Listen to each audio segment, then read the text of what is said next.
Good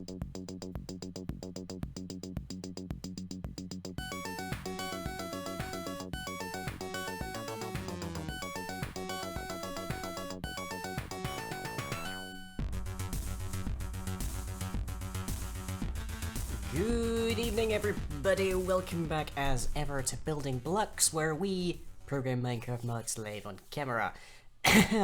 And I've definitely had some progress over the past week, and some of it is easier to show, I guess. We'll see, I suppose. So, I've mostly been working on programmatic elements of how the hives spread. I have done a fair bit of work to the creeps so that it can now actually exist inside of, say, a jungle, which was our previous horror case. And I have also added a few more things. But first, let's have a look at Hive 2, which is where we have been doing most of our interior rift calculations and such, and where there's a little bit of visual work done. Oh boy. Alright. So here we are,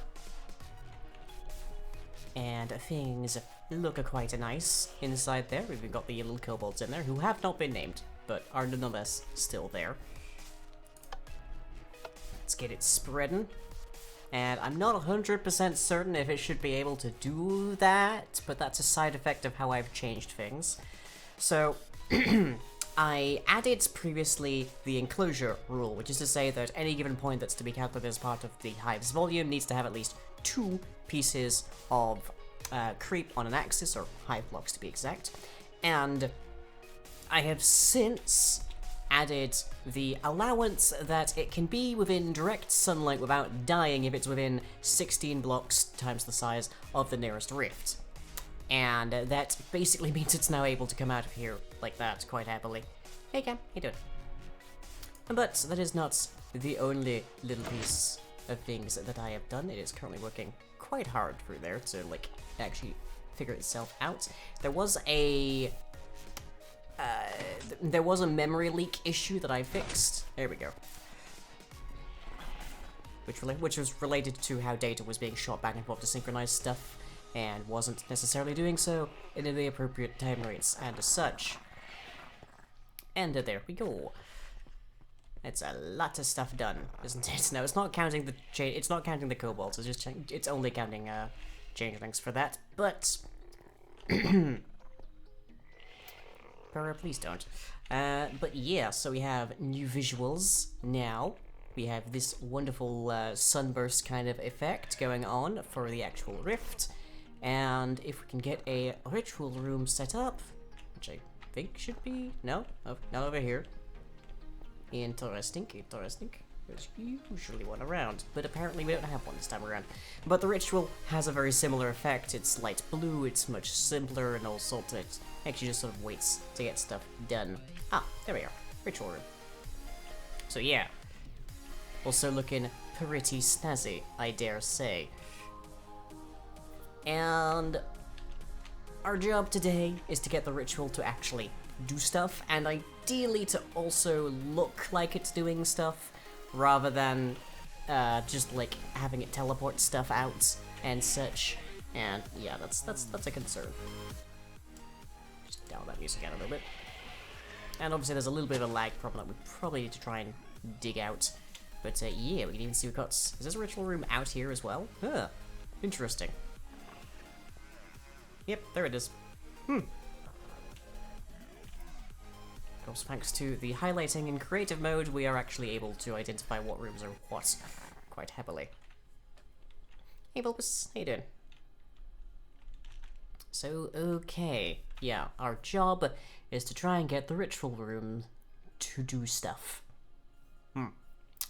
And once it's ready to do stuff, we can actually have it growing, which is going to be entertaining. And then once it's doing that, we can get everything else working, so yeah. But that's not, however, the only bit of work I have been doing this past week. Double ritual room, yeah, for double the rituals, oh yeah. Because the other piece of work I've been doing happens inside of this world, which is where we do our procedural tests. So if I come back out here and lift this a couple of logs because it's wonky at the moment. Here we have the procedural rift. And it basically glues things together like Legos to try and actually like create a cohesive structure containing rooms that it spawns predetermined and as such. And formerly, it had a bunch of issues because it was making things out of creep and solid and whatnot and didn't realize that they only survive in sunlight within a certain range. That, as you can see, has been fixed. If we look at this, we can see there is a static value to these blocks now, so they are actually able, if that is set, to survive perfectly well inside of sunlight, which makes it useful for procedural hives and the lake. And bloop. We've also changed up how the actual parts are generated, so they are still the same parts. They're still like left-hand turn, straight onwards, going straight up, that sort of thing.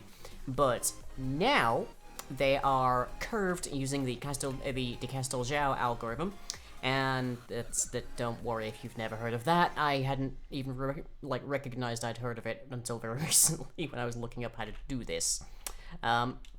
But that basically allows us to draw a curve between a number of points, in this case 3, the central point, which is randomly shifted around to give some wheel, and the entry point, and any and all exit points.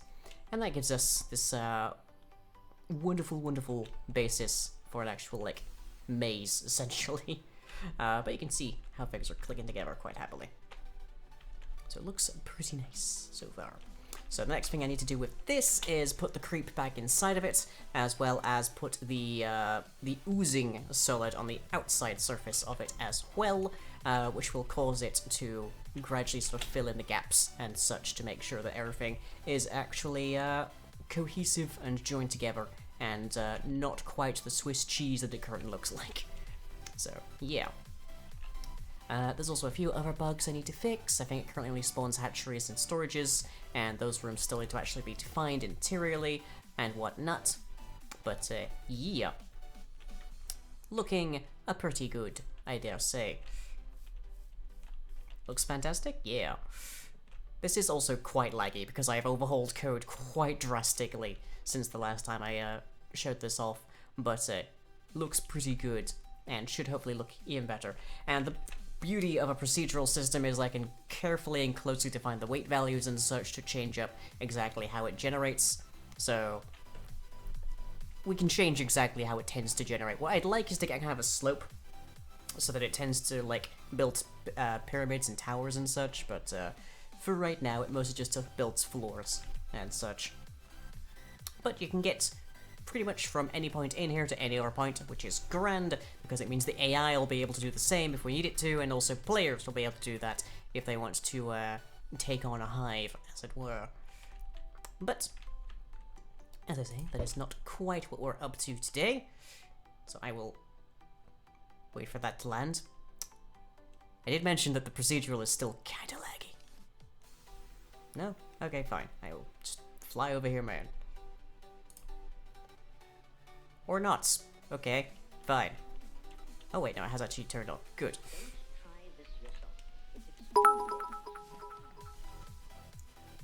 Lion G which Lion G Scram _FC. It's interesting when emotes start to form themselves into a language. But yeah, so there's the interior rift, which we have done the most work on by far, and that is used for interior of structures, such as player bases and the like. And then there is the procedural rift, which is used for subterranean geometries as well as just on the surface, open sky kind of stuff. I feel like this is the lurk emote. I mean, it is for this channel at least, yes. That was kind of its intent to a degree. Okay, there we go. And thanks to my command block wizardry, I have turned being inspectated to being a teleport command. So that's helpful. Alright. So, last time on Building Blocks Z, we defined the inventory of the ritual. We can set it to actually engage the ritual when it hits a certain population of items. We ensure that these items are all individual, and since then we've had a bit more progress. So tile entity hive ritual, there you are. Just close the procedural parts for right now. Okay, so we have a inventory of 6 items. They are all one. Where are the Z fighters? They're probably just like 6 different kobolds, let's be honest. 6 different kobolds, and I guess one of the changelings is Majin Buu or something. I don't know, it's been a very long while since I watched it. But since that time, I have also added in a little bit of code which should get us started tonight. So here we have a pair of functions. So here we have get item value, and this essentially takes in an item stack and determines what the value is of that particular item to the entire ritual. So how much it will increase the chances that the ritual will successfully grow the size of the rift. So emeralds are worth about 5%, diamonds are worth 4%, any kind of various entities gem is worth 3%, gold ingots are worth 2%, and everything after that is determined by its rarity. Rarity in Minecraft is most readily visible based on the color of the item stack. It's like its name. So the more or less only example of an epic tier item is, I believe, the enchanted golden apple. And then we have rares, which is the regular golden apple, and then we have uncommons and commons. I don't know how much uncommons are used. They might be enchanted books, I think. And common is everything else. So if you chuck an enchanted golden apple into changeling storage, it will add a 7% increase to the chance that the next ritual will actually succeed and grow the rift a bit. You will notice these values are very, very small. They actually get even significantly smaller, because here we have get inventory value, and this returns the overall value of how likely of the overall likelihood that a given ritual with the set of items inside this ritual entity is going to actually succeed. So first we go through, we get all of the items, get their values, and we also keep a check for whether or not there are any duplicates. So as I say, if you chuck 4 enchanted golden apples into here, you do not in fact get the entire value of let's say that'd be 28% increased chance.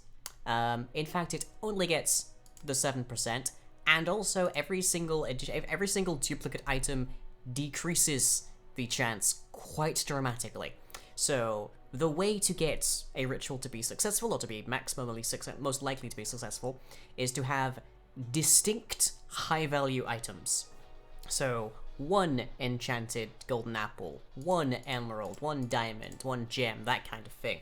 That is the way by which you will get these values high. Mind you, even if you manage that, if you somehow got like 6 different epic tier items, for instance, it caps out at 30%, which is, say, a 1 in 3 chance, give or take. So we want this to be extremely unlikely under the best of circumstances. There is a reason for this. If there was any means by which the changelings could reliably grow the size of their rift, bearing in mind that the rifts are chunk loaders, and the number of chunks that they load is proportional to their size, it could get out of hand very, very quickly. Now, to some extent, you might want them to be able to grow. You might want them to be able to take over, like, an entire full-scale 1-to-1 Parthenon build or something, or a full recreational build of the Sistine Chapel, and it's just too big for a regular size 1 hive, that kind of thing. Also, you'd get the advantage if they're in your base of having chunk loaders everywhere. But it sounds like it'd be funny to watch but annoying to play. Yes, the problem is that if they're just allowed to grow willy-nilly, then it'll get laggy very quickly.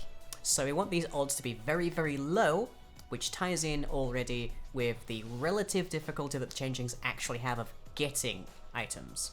So the changelings in our test world have been getting scales off of kobolds, but of course if you fill the ritual full of just kobold scales, then it's just like a 6% at best kind of chance of working. And the same again if they just fill it full of like flowers, so the odds of that exceedingly low. And then there's the matter of, like, these items shouldn't be picked intentionally. They're not going through their storages and they're looking for the highest value item. They're just picking the first one they find, essentially. So I have very intentionally made this process exceedingly inefficient in order to make sure that it is very unlikely that these things will actually grow, but when they do, boy will you know about it. Because we probably want to have, like, an actual effect happen there. But anyways, so we have get inventory value. So our next thing up here is, this is the code that happens when the ritual finishes. So float grow odds equals let's see, get inventory value.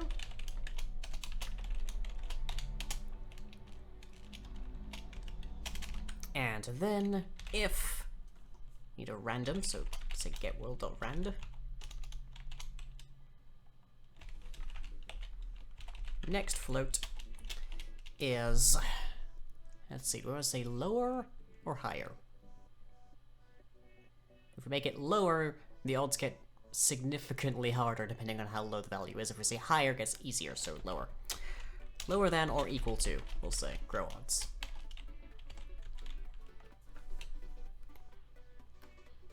A lot of people saying that I should hug this plushie. This, by the by, everybody, is Stupid Fox. Actual branded, like, merchandise here. Legit, actually, not just me being a butt with naming. Very cuddly, very soft, very cute, would recommend. Has a little ribbon around, which is because this was a gift, and a little hat that came from, like, an Easter egg at some point, I think. Why is he named that? I don't know. I didn't name him. He's very soft and fluffy. Proof you don't need to be a genius to be lovable, I guess. Okay, so tile entity rift. We need some information here. Namely, we need to be able to increase the size.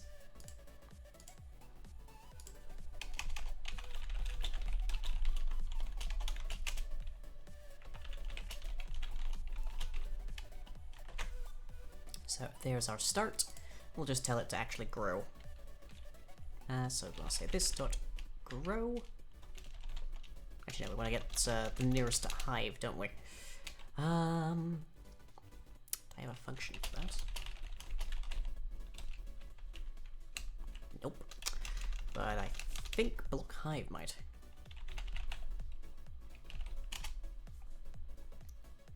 There we are. Tile entity rift changeling. Which is a code I should probably try and change at some point.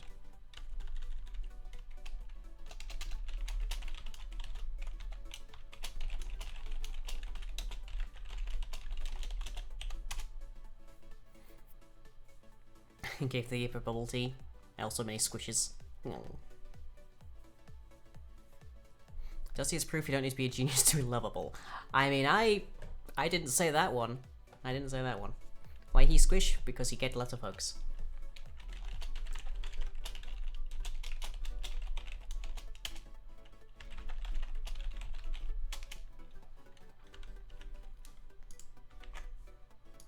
There. And since we only use that there, let's just go that there. And we should probably have the rifts actually, like, log that they're growing in size here. So various oddities.log.info rift at get position grew to size get size. There. I know I have something else for that. Like, I'm pretty sure we have, like, a debug.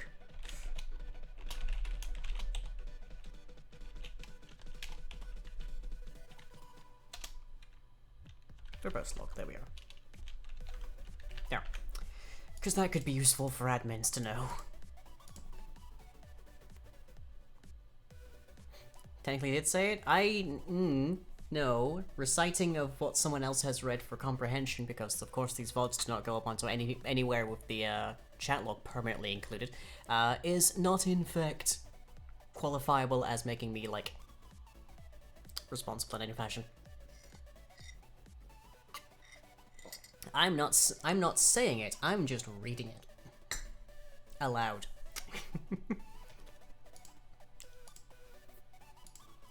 Okay. So, now that we've gotten that part, we have a function that says, will it actually do the trick? So, our next thing is to see if it works. Now, there's a slight quandary here. That's a max distance value. I don't... Yeah, that's actually not used entirely, so I should be fine. Might I really need to rewrite that code? So now we pretty much just need to dump a bunch of items and see if our rift grows. Except of course we don't have any visual for that.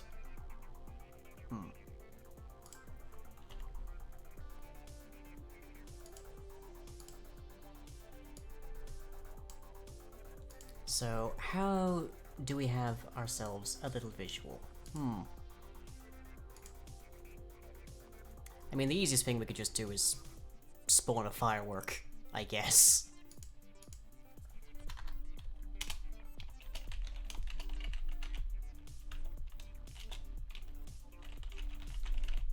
Or we could just actually tell the game to do an explosion. It's not an explosion there, I guess that's another thing.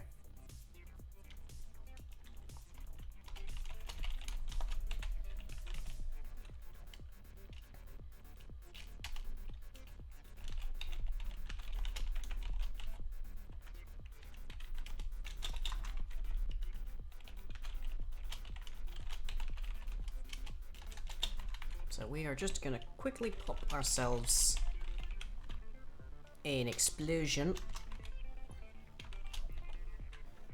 Let's see, strength, we'll just say 1. Is smoking true? Because it's bad for us. Is that entity nullable? Okay, yeah, just need to check that.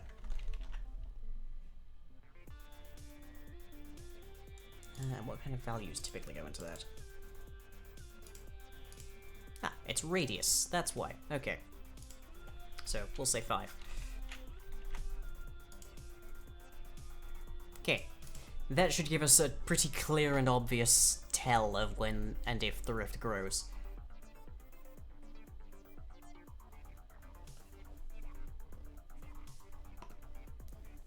Partially because it's probably going to create a bunch of terrain damage.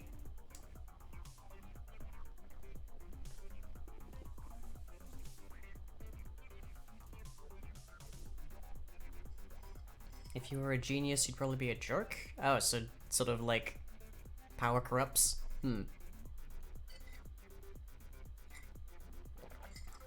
I owe free hug plushies? Yes, I do.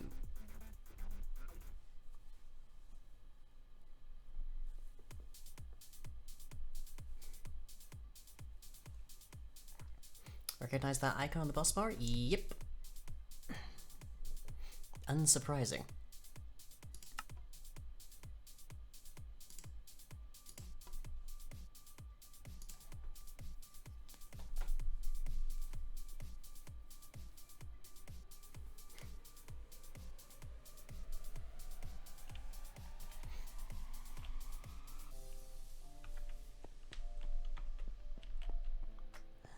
Okay, here's storage.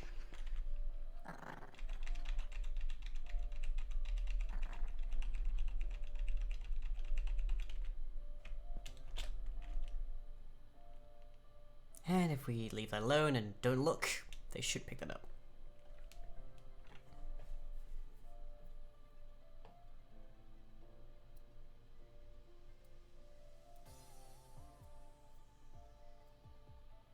Although this certainly feels... Yep, there we go. There's clearly a lag issue that we need to try and figure out.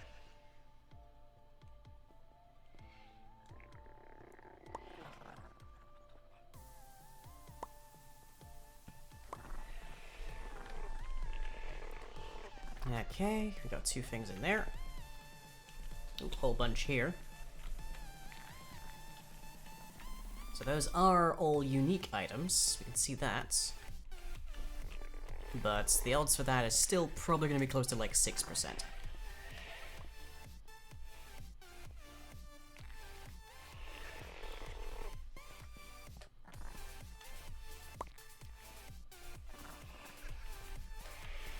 But since we have 2 different ritual rooms, we can actually have multiple rituals going at once, so that's good.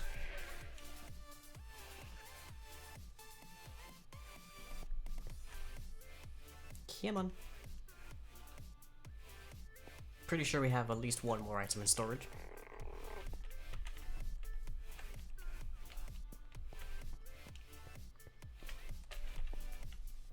Yeah, we're definitely seeing some lag. Would it be possible to add kobolds to the changeling's retinue? Elaborate? I don't quite know what you mean. Oh, we're getting some significant lag issues. I wonder what's causing that.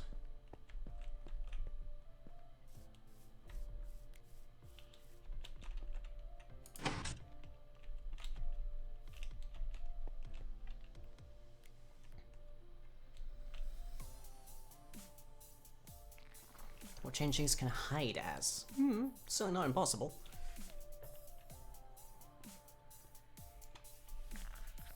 Okay, well, somebody there grabbed a mushroom. Or a flower, I forget which. Hey, guys, no bullying, okay? I believe the size of this is also related to the actual, like, size value, so it should react appropriately. Is that really everything we have? Wow. Got through that faster than I thought.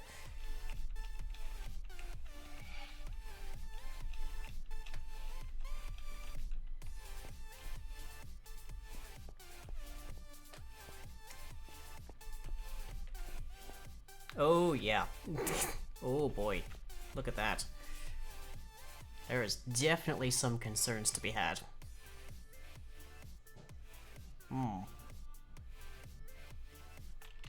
I wonder what's causing that.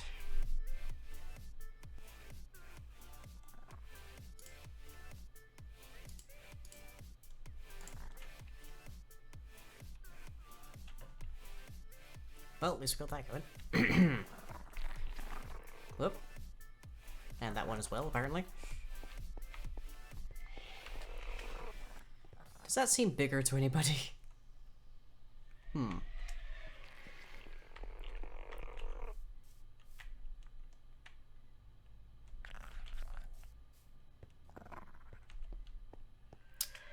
I can probably just make something that will actually spawn a whole bunch of stuff.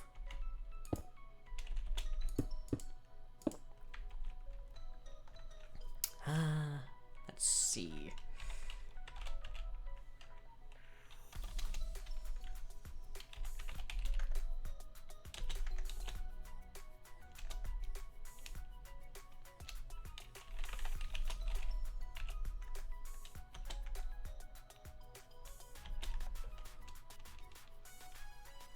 Yeah, the system's really struggling. Oh dear. I wonder what's causing that.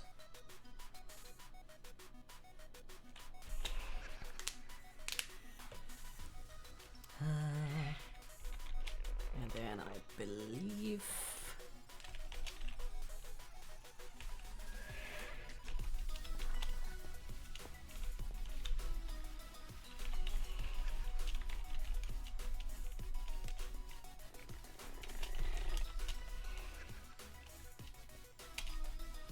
There we go. Okay. Just gonna flood them with golden apples, which will also have the side effect that it will significantly increase the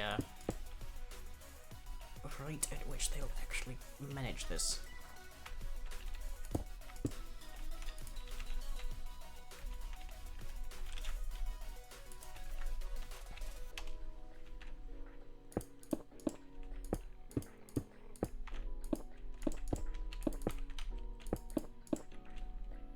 Just make a really quick and dirty clock.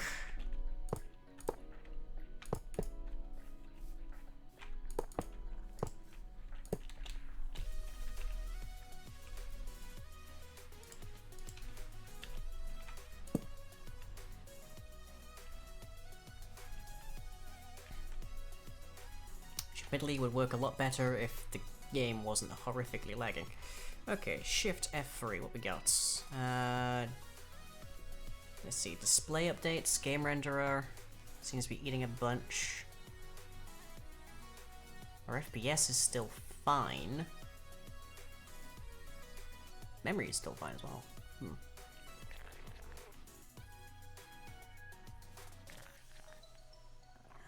Render's fine.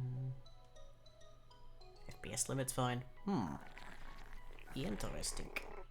I would presume it's most probably something to do with the hive recalculation, because I'll be honest, it pretty much always is.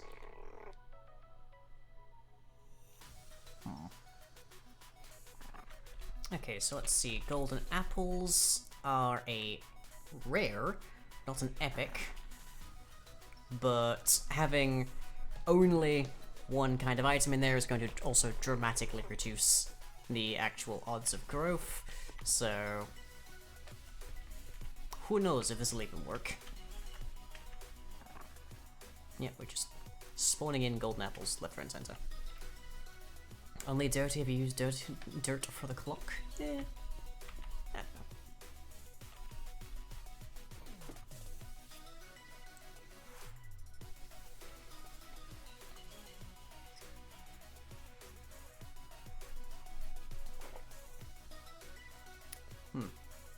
Interesting that I got so bright like that.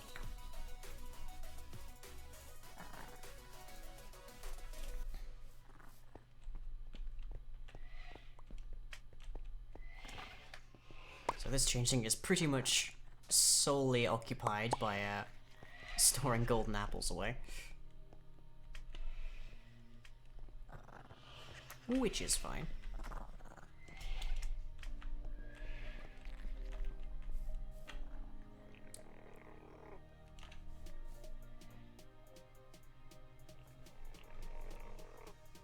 Okay, one going.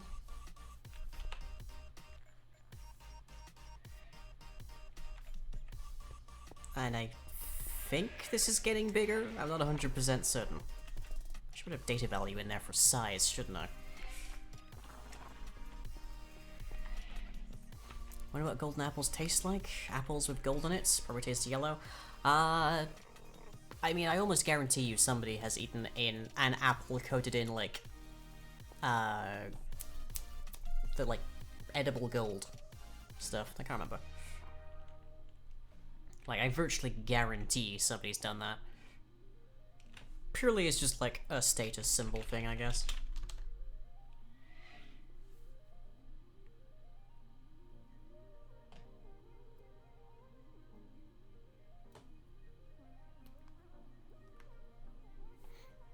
Do you just eat golden apples casually? Everyone eats them for survival purposes? I mean, if you've got the gold and the apples, which in current versions of Minecraft is certainly relatively straightforward by making a gold farm and a tree farm of some description. In fact, I think currently it's still the case that, like, golden carrots are actually pretty much the best food source.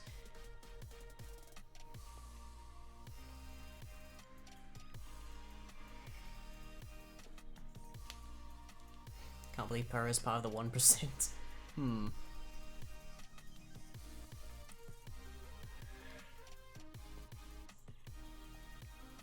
Golden apples remind you of Undermine? Yeah, way back when golden apple crafting was our currency. That did not work out as intended, but then when does any part of my, when does any part of my patron server do that?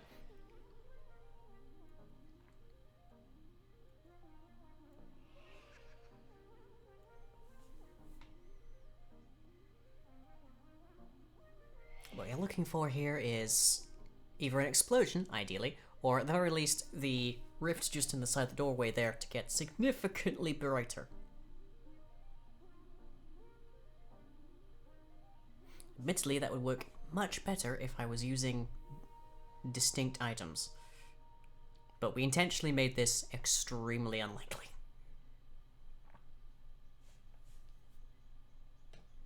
You have good ideas, you just don't have enough people power. Yeah. How do you get people power? Is there a pill for that? I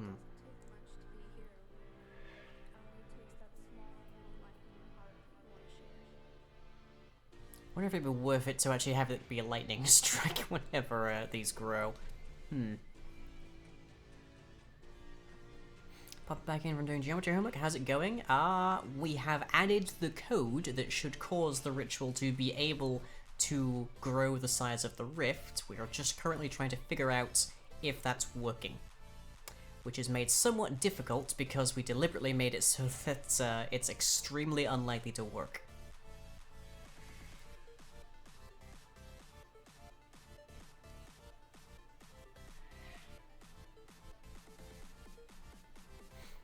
So I think we'll call this particular test to an end, and hard code it to be dramatically more likely for the purposes of this, because we can get rid of that rift later if we need to.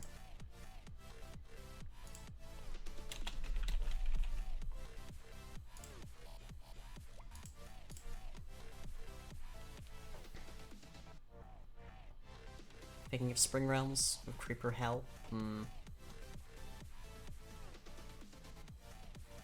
Spring Realms was gorgeous. Like, that's some of my best aesthetic work to date, I want to say. Especially for, like, a non-modded environment.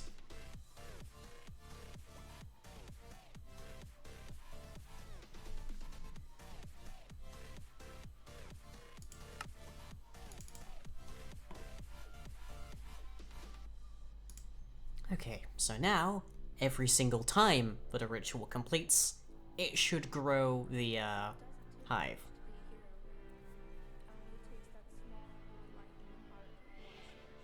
Which shouldn't take very long, because all it now needs is 6 items.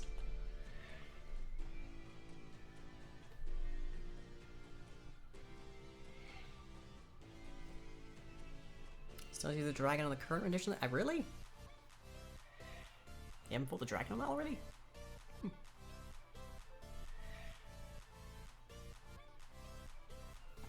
There we go. Oh boy, it's 2 going. And the explosion works. And somehow didn't break anything, surprisingly. So that means it wasn't growing at all the entire time, because otherwise there'd have been an explosion. But yeah, oh boy, we need to fix that.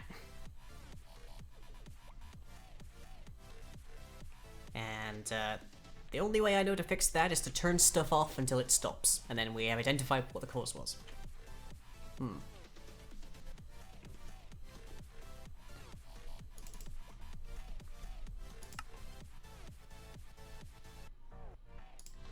So we know that part works. I'm trying to think. What can we...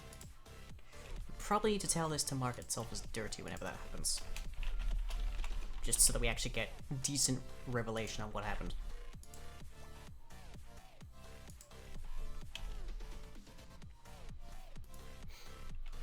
Trying to think here.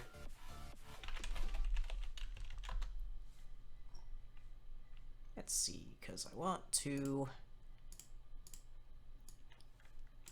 exchange that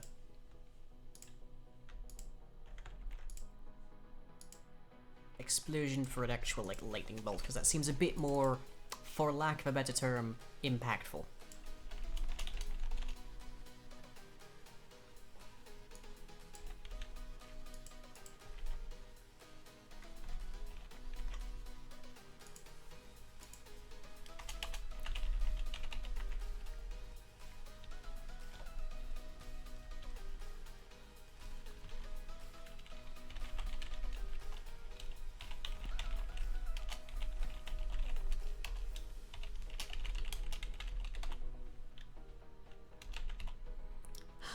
Da-dum-da-dum. Let's see, ambient shoot spawn. That sounds good.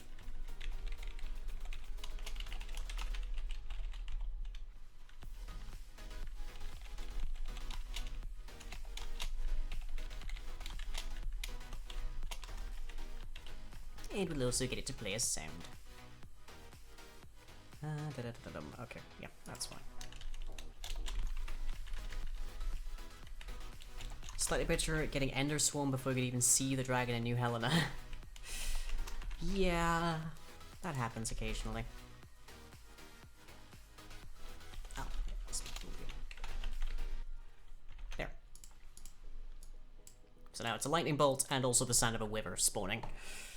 Should be fairly clear. But we clearly need to try and isolate what's causing the lag.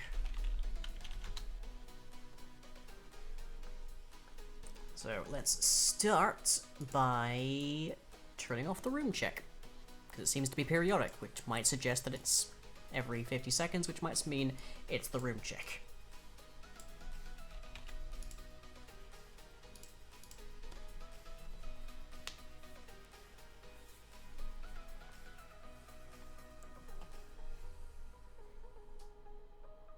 Want to do it as a group, or at least me and Cam did? Well, I will be putting up a poll on the Patreon, like on the Patreon for the patrons, regarding the patron server to see if we want a new version of it and what that should be if so. So, Cam, I've just read your message, and I know this isn't what it says, but my brain merged it and the sentence above it from Pura, and thought you said, "In New Helena, I wish I had slept with the dragon." Which would certainly be an evening.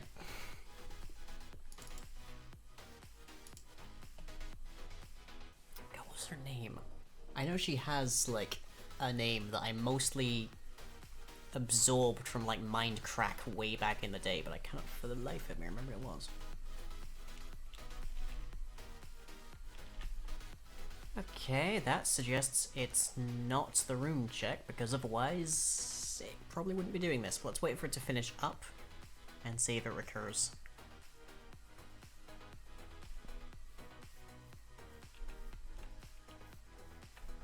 But yeah, what do we think of the new Rift visual? I don't know if I'm going to keep that one. This one's probably pretty perfect. Don't know if that one's going to stay.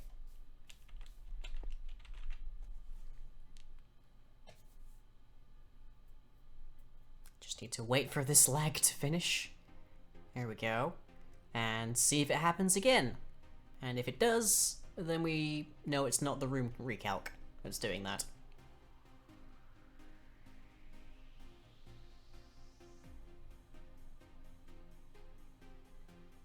That seems bad. Maybe it's still catching up.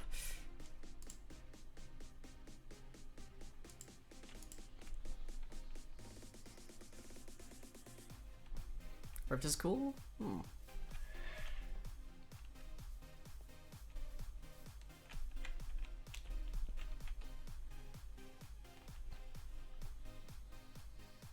Okay, so we're about to have a couple of rituals going off here.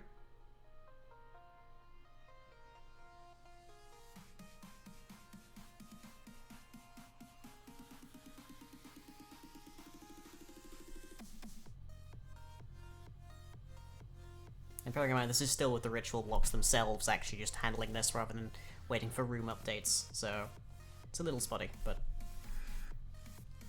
Okay... If it is the room recalc, then it should happen about every 50 seconds. So, that's just what we're waiting to see here. I think it's probably more likely to be the room recalc, but let's find out.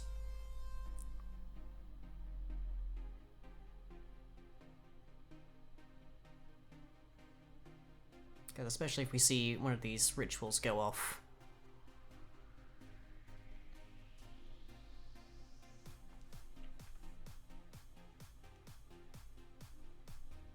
And feels like it might indeed be the recalc. Okay, which also means it's the main calc as well. So, next we need to go into that and see what's going wrong. And it probably is the... Might be the volume handler, might not be.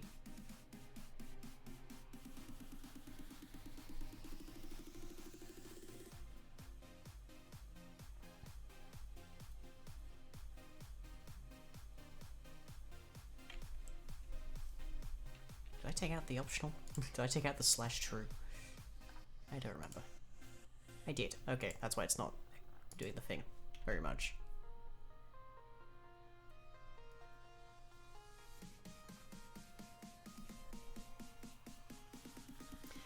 Another limiting factor on the frequency of these actually... What was... Okay. Another limiting factor on the frequency with which the ritual succeeds is players don't get to pick what goes in. Players are not in any way capable of interacting directly with the ritual blocks, they're not actually able to manipulate its inventory. The closest way to do so would be to ensure that the changelings pick up no items whatsoever, and then just give them the items that you want them to put into the ritual one at a time. So they end up there in order, essentially. And I don't think we're seeing any more lag, so it is probably the recalc. Okay. Debugging. Yay. Yeah, no more lag there since we actually had it catch up about 3 minutes ago.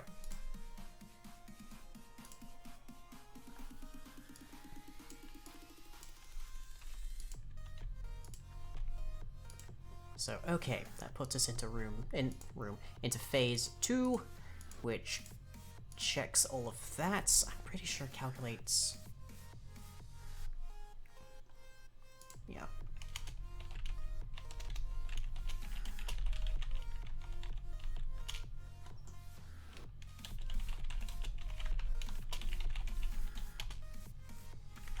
Just make it skip that.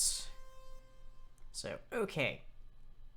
If indeed, if it's the volume handler, then we shouldn't skip, we shouldn't see it happen again because we're just using the same calculation. In which case, it will be the room handler. The box room generator, to be exact. Mistakes? You say no, I've got seconds here. Like 30 seconds, but still. Oh yes, I'm sure it will appease some mention to note that I've had dinner.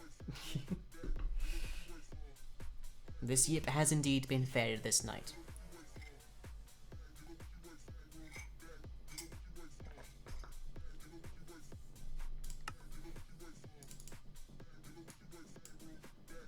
So we've re-enabled the room check, but we've changed it to not recalculate the volumes. So, hopefully, that'll identify whether or not the volume handler is responsible for causing the lag. Anyways, I will catch you all in 10 minutes. See you then.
Welcome back, everybody. So, we have just disabled the volume handle recheck, so it is currently only the box room generator that actually takes the big volume model and tries to break it down into rooms that is being allowed to run. So if we see that there is still lag, then we know that the problem lies in the box room generator.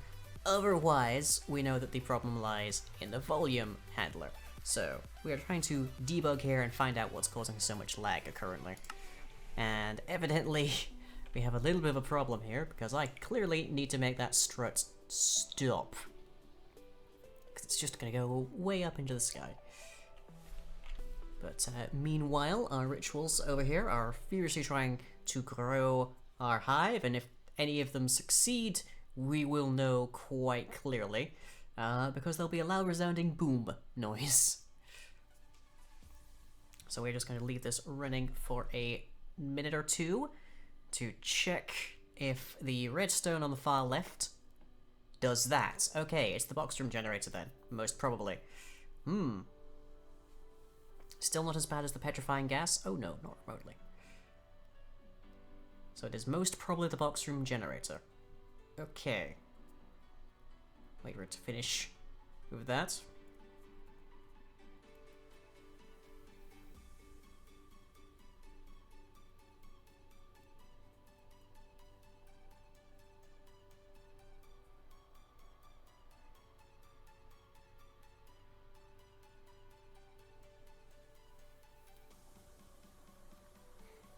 When you're ready, redstone, if you'll happily spin around again. Now, bearing in mind this is with one rift being active, most probably you're going to end up with like 6+, so we really want to make sure that these are actually capable of running without causing much, at the very least, lag. Ideally, none. You should be able to have these be running in the world and have nobody notice. God, imagine if redstone ran that quick.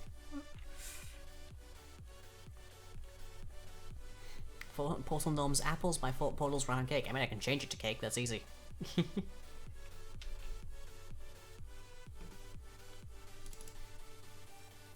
Okay, so yeah, that's significant.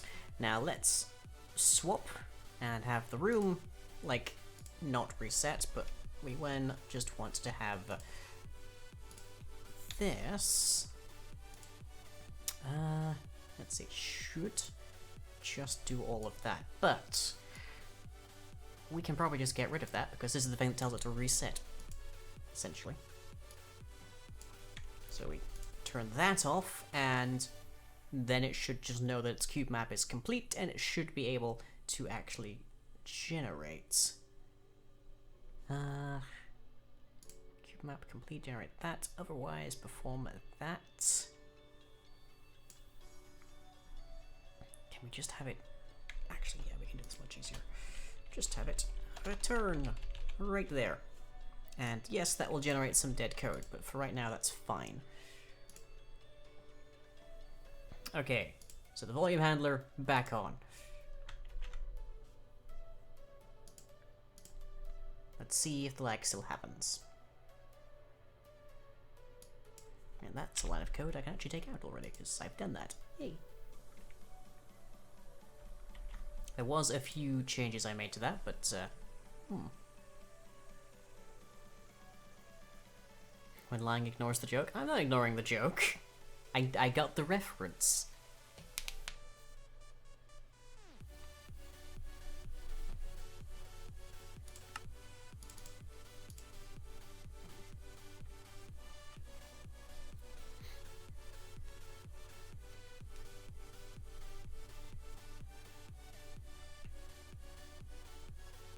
Okay, so once again, we're watching that.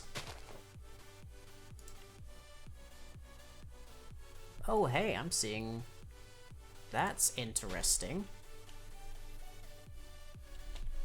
I hope I was actually in the right thing. Ah, we're seeing... creep die off. That's curious. Is that happening inside as well? Yes, it is. Interesting, that shouldn't happen.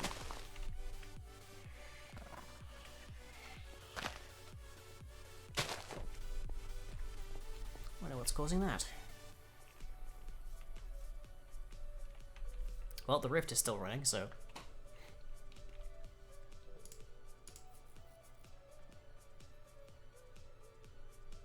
If we see that redstone pause again, we know that there's a problem in both of these.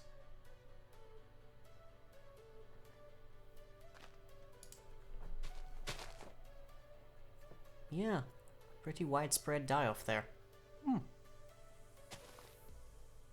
It appears this hive is ill.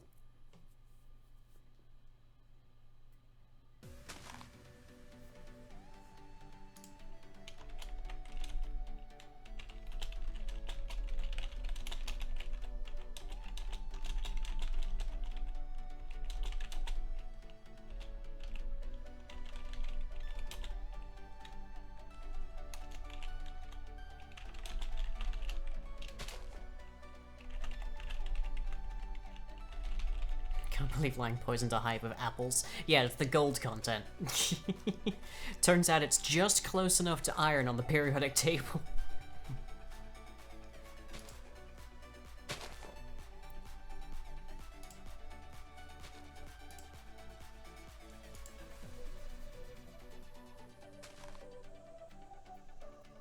Well, we don't seem to be getting any lag now.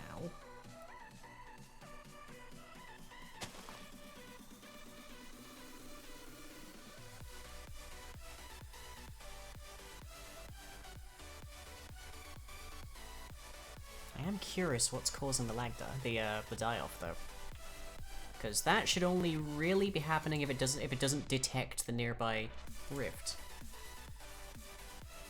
What explanation do you have for the creep dying? It should only really turn into dead creep if it can't detect a nearby rift, or it's exposed to the sun and can't detect a nearby rift. Suffice to say, if it can't detect the rift. A few dozen golden apples a day keep the changelings away, apparently. Right, well, we haven't seen anything happen with that redstone loop, so we can presume it is indeed the box room generator that's responsible for the... yeah, for the lag. And yeah, I really need to fix this up, jeez. It's not supposed to go up like that if it's, if it can't see the sky.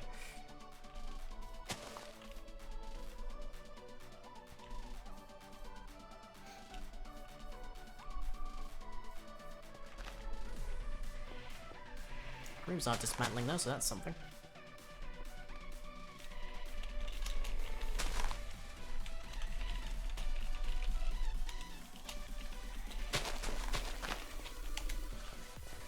There you go, guys. Why do you all want to be over here? What is it about that corner that you like so much?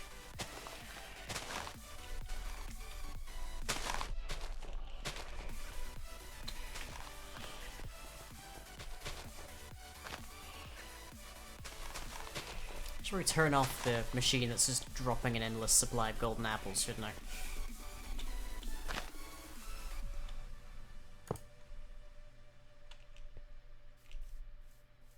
Just to save us a little bit of trouble, but I don't think we've seen any worry from them. So that's something. Safety corner? Yeah, the hive's dying, it's safe in here.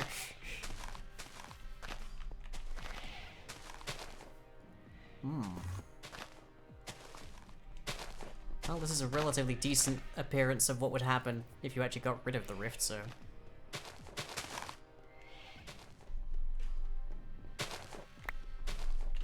How many is that? Whoa, couple of stacks. About 3 of them, thereabouts.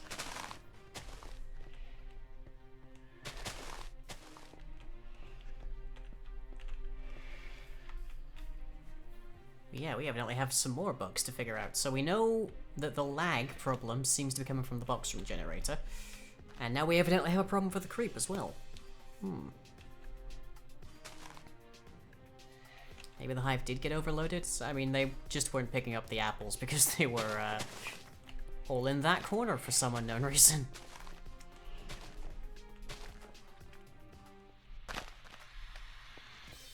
Is it possible the kobolds brought an invasive illness? Who knows?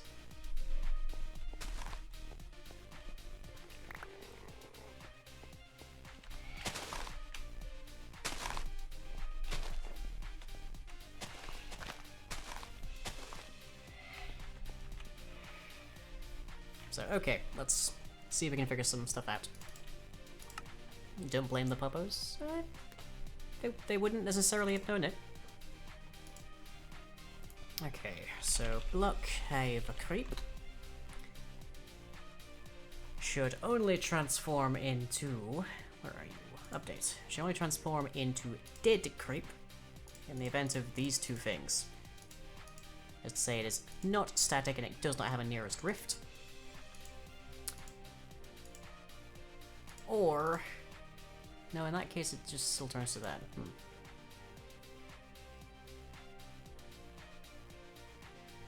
If there is too much sun, but that wouldn't apply to the indoor sections.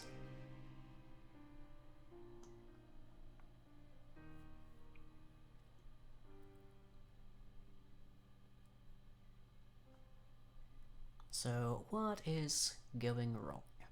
That is the question. What would happen if you tried to give the changelings iron items? Let me check their mob types. Or obviously considered to be Fey, but I can't recall exactly what the Fey properties extend to.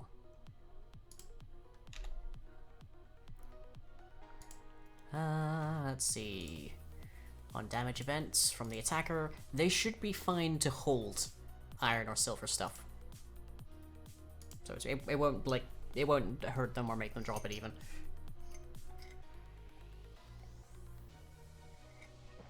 Although that's certainly a thing I could make happen.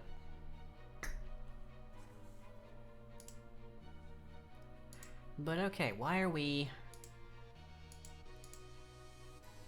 Yeah, the only way it should theoretically be turning into this is if it cannot find the nearest rift.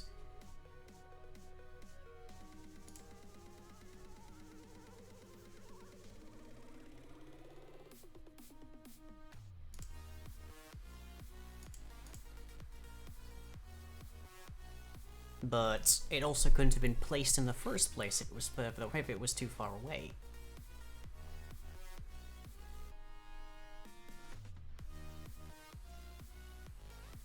Players lose rep by giving iron items, like that's gonna be an insult. Maybe, maybe.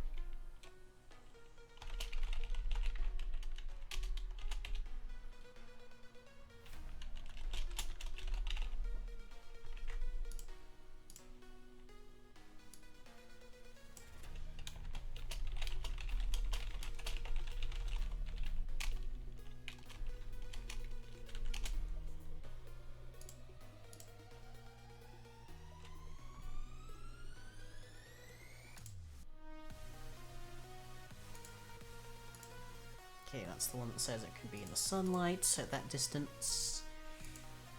But that's not the problem because we're seeing it happen indoors as well.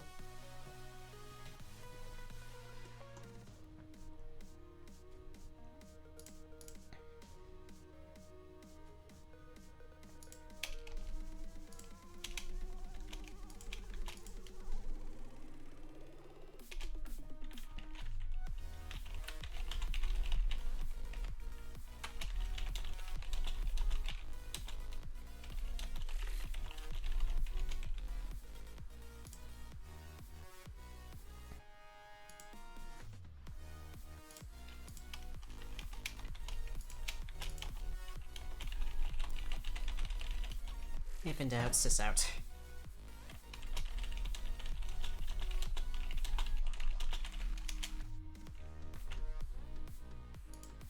Okay. That should give us some idea of what's going on.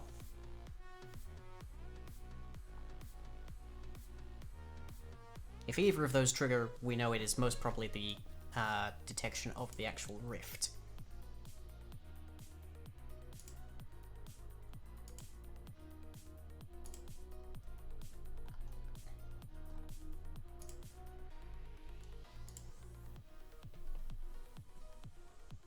Heard sis out and voice said sis out. Let's not go there. That could be taken a number of ways. Basically none of which are pleasant.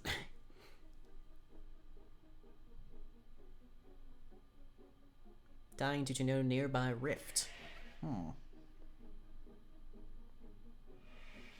Yeah, they're all triggering. So we can presume then that that is related to, well, something that doesn't quite work out because there's very definitely a rift in there. Oh, right, yeah. I forgot that's based on block update, on like random ticks, which I just set to 3000. Whoops.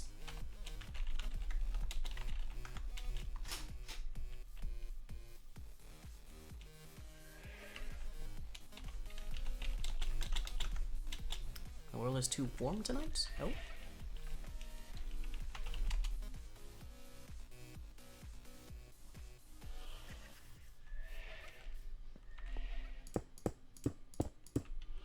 Yeah, the start's not meant to go anywhere. If you're wondering. It's one of those things. It's one of the things that's actually meant to be left over when a hive is destroyed.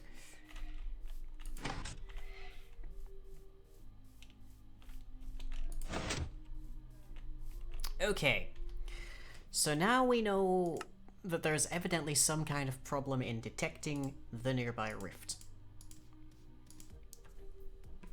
So we need to figure out a solution for that. Now, this solution works decently well, but I think we can do a bit better. Or at least a bit tidier, a bit neater, that kind of thing.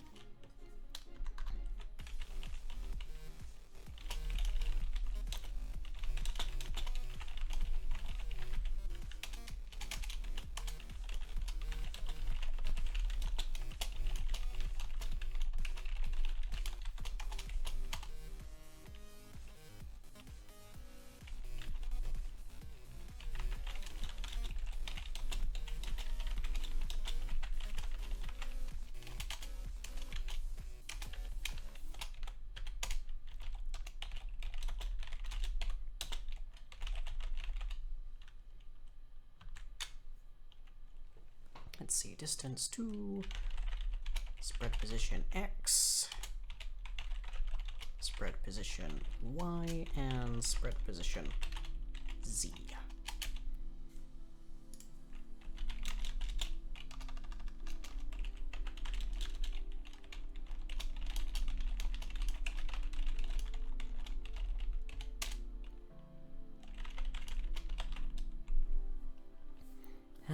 World's too warm tonight, 20°C or 68 Fahrenheit for those who work in Fahrenheit. I don't know, I'm quite sure how warm it is here. It is 14 degrees here.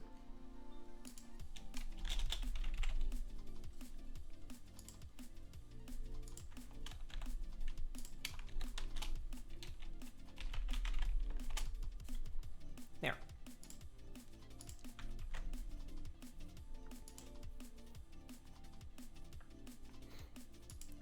There, we only have to do a single loop. We don't have to have an entire list and all sorts of things, so that's much easier. Much cheaper. Not as fancy, but I was enjoying figuring that stuff out when I was coding that particular function, so... bleh. Okay.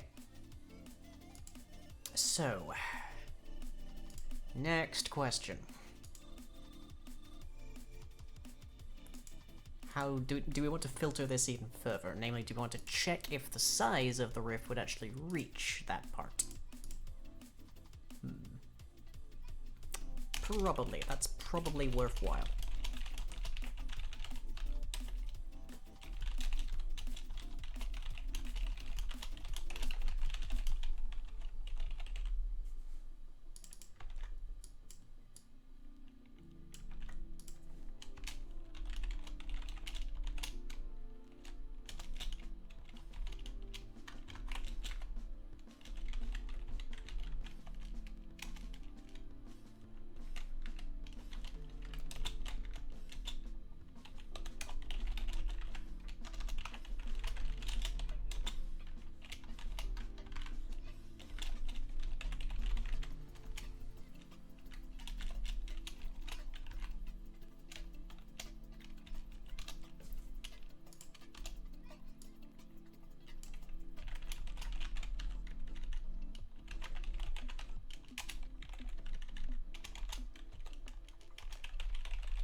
No. Anything that's too far away should be fine. Not the big fan on the larger than the mini fans is half aimed at the PC tower. I mean, I've still got a electric fan underneath my desk, just in case we have another heat wave this year. Okay, so that will go through all of the loaded tile entities in the world. It will then check to see if any of them are, it will get the closest one that is also actually big enough to be in range of that position. But another thing that we should check. No, we've already got the is remote part.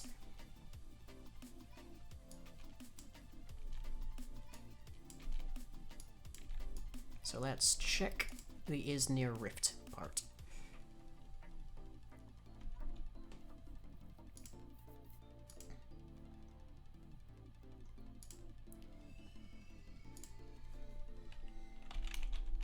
So let's see if nearest equals no. Sys out.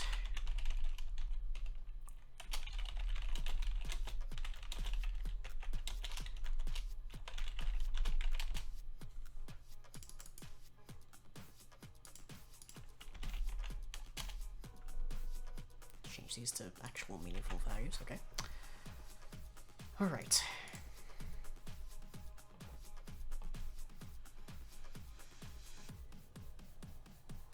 Y'all would bake if you visited Florida on vacation. I mean, there's that, but there's also the fact that England is not the least bit designed for warm weather in the slightest bit, so consequently, whenever we have any kind of level of heat here, people literally die. So... Florida, I presume, has more, like, air conditioning units and such. And acclimatization.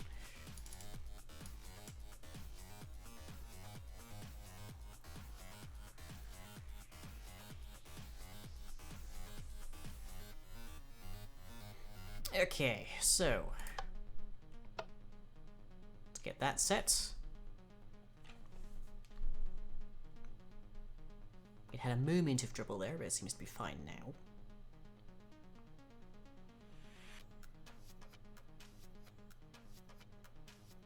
Occurs to me I told the room generator to not... It should calc the first time at least. Oh yeah, it's calcing alright.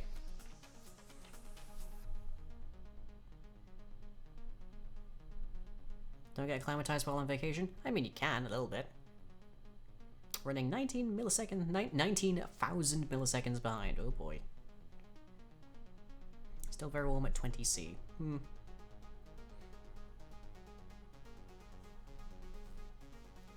This is not what I intended to be doing tonight, but it is what I am doing tonight, apparently. Because if nothing else, it's hard to code stuff when everything periodically freezes.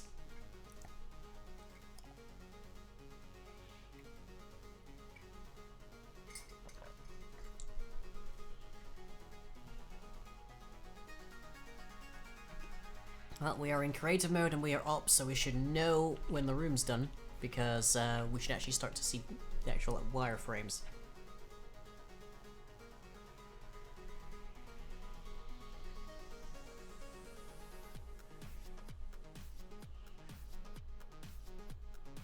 I wonder if it'd be worth rendering like a room name of some description inside of the wireframe rather than just having you to actually go inside of them. That might be a bit much.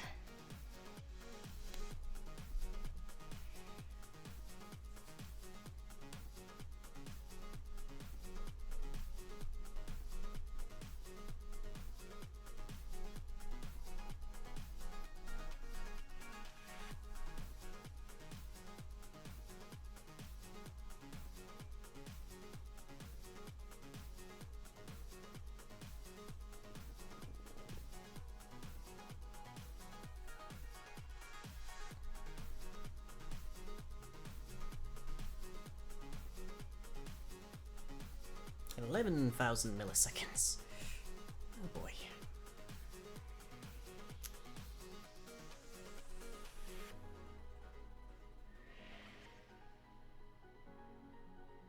There we go. I think.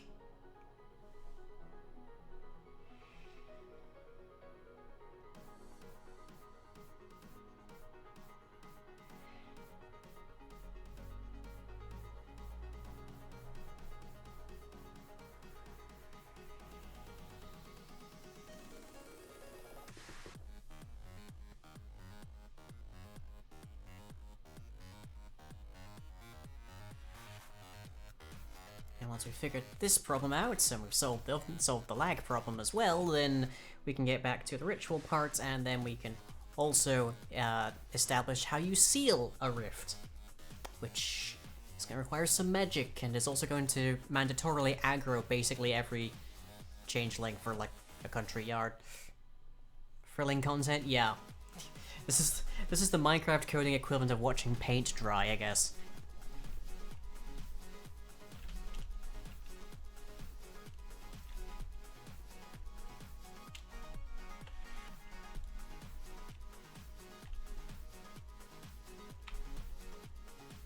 I do like the way the creeps come out, though. Looks good.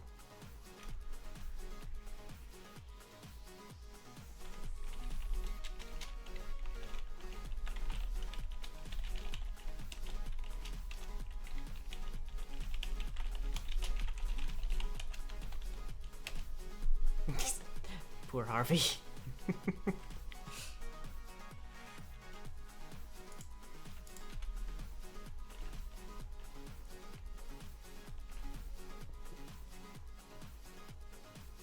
Certainly feels like there's some kind of loop going on.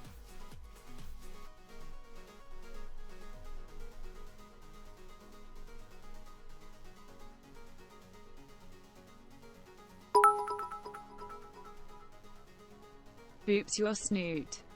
Meep. Dang it, now I have to give you the hatch. It's the law. Burrow, why would you do this to me? My 4K.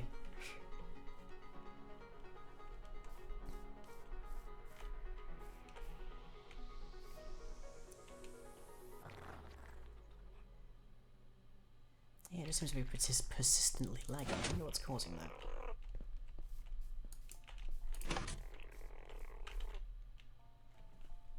Yeah, it seems like we're not getting to the actual room stage.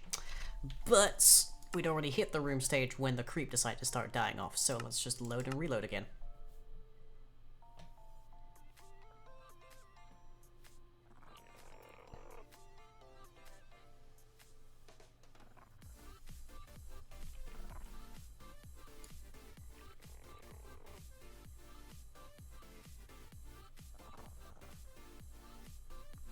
Size 1 phase 0. Interesting.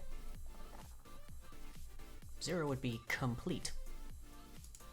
Or thinking it's complete at the very least.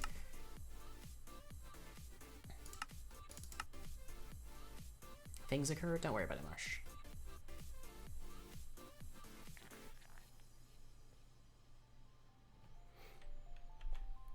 Okay, let's turn the room generator back on.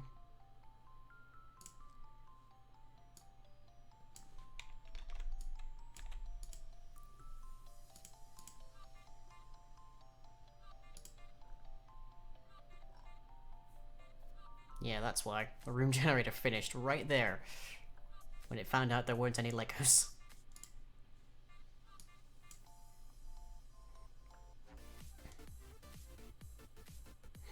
What did I break? Everything.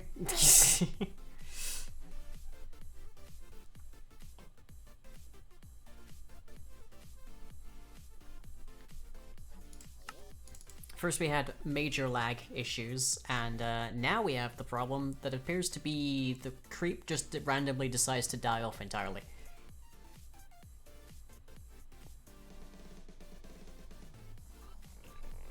But at least now we know why it's stopped trying to have rooms. Meow. Oh, celestial skies. Thank you. Apparently.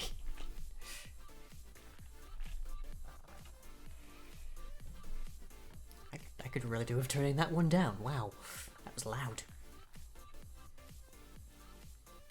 Paul didn't rip headphone users, me included, I guess.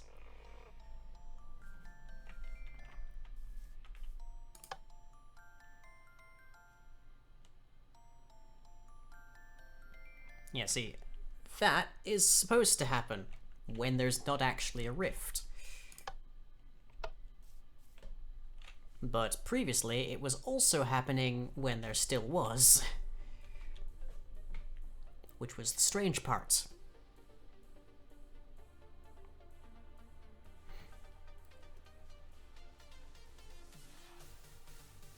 Can I do the Nya hand? Like that one? I don't know what you mean.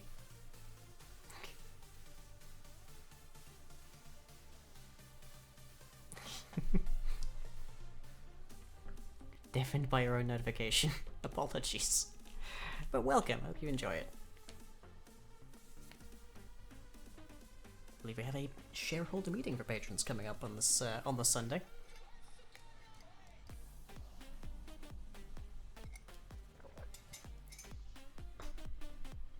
I wonder if the problem relates to when the code tried to grow the rift.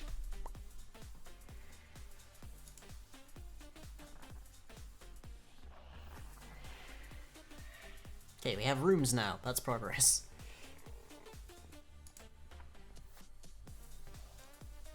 Hang on, is there a kobold behind me? Because there shouldn't be. No? Okay, I was just hearing that somehow. Anyways.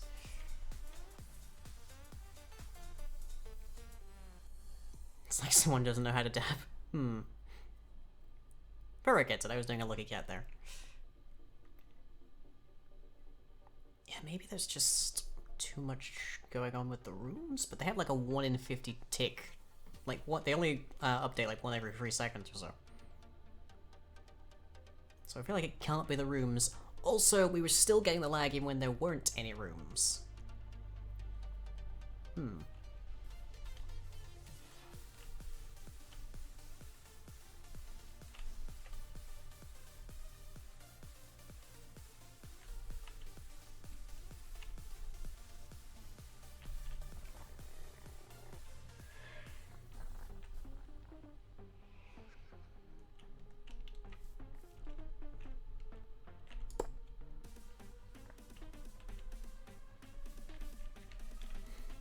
Okay, so that's just going to inject golden apples into their system, so they should be able to use that to try and grow the place.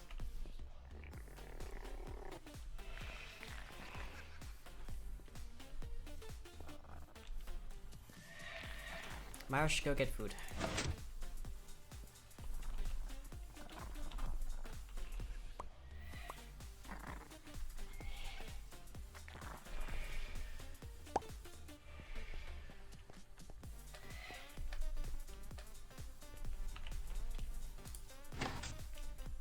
Okay, so that's functional, if laggy as heck right now. So if we go in and out, let's find out if the creep dies again. Because we did overhaul the code that finds the nearest valid rift that could be affecting that position, so hopefully now we can actually figure out what's... now we can hopefully see if it does that again. That said, I'm not 100% certain what caused it in the first place, so we might just be waiting for literally nothing to happen.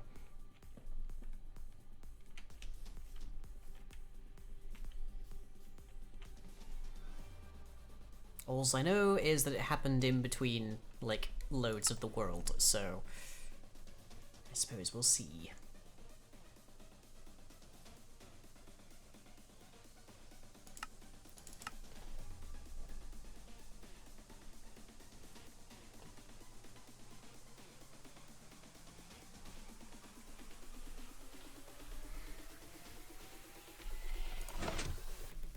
Isn't this finished? There's no... Where's the ritual gone? That's interesting. Also, the rooms have gone. Very interesting.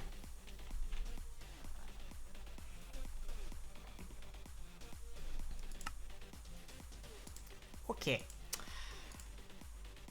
Let's check. The volume handler and the box room generator should be the things responsible for causing the lag. So we need to find out exactly why that is.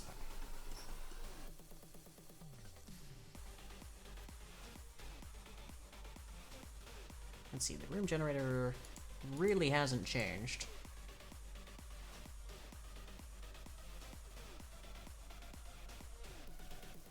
About the only thing that changed recently with the room generator is that I manually restricted the maximum height of box rooms to 5. Everything else should be pretty much as we left it. Recently, however, the volume handler did change. I think. Can't quite recall if I did that part.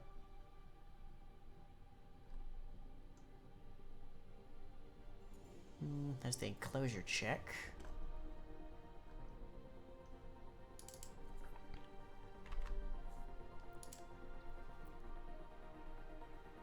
If we reduce that to 1/5, then let's just make ourselves a stag list here.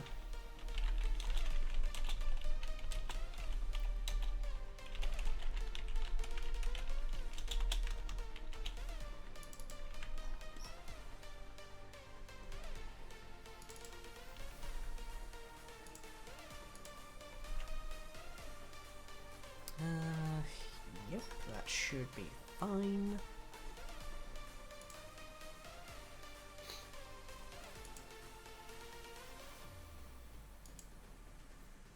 I wonder if there's a more efficient way to do this.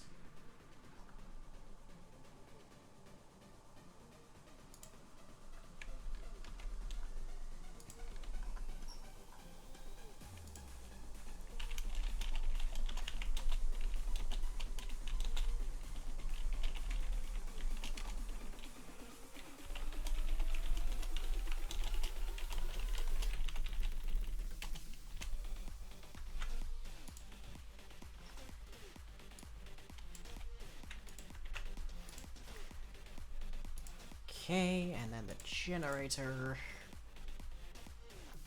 should be fine and dandy.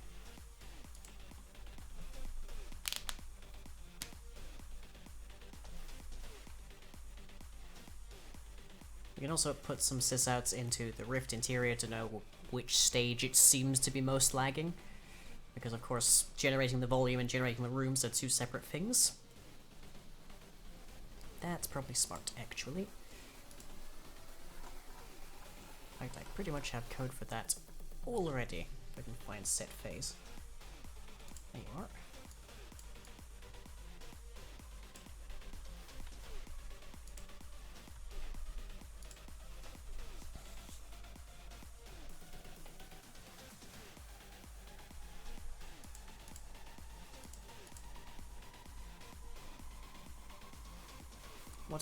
What do you call a vulpine social misstep? A fox pause.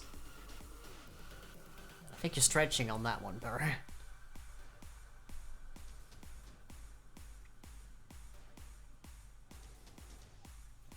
Well, I think this problem is sufficiently vexatious.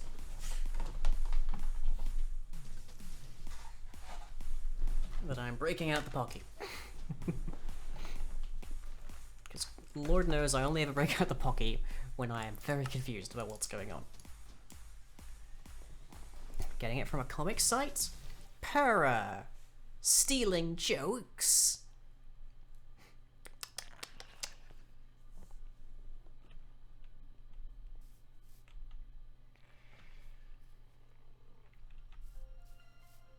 To think.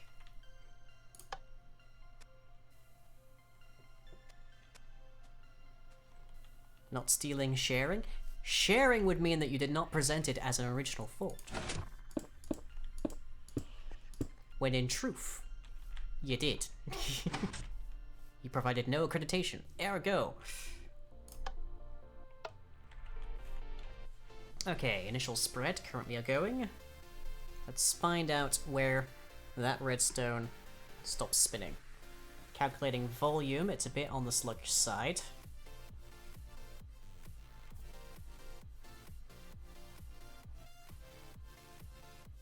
Oh, that is very much on the sluggish side. Okay.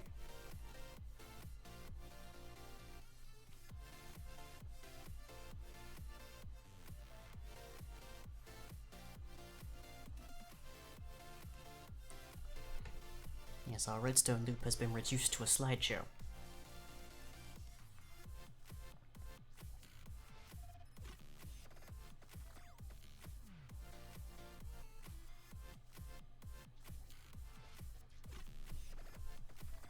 Probably because we have to continually loop through stuff.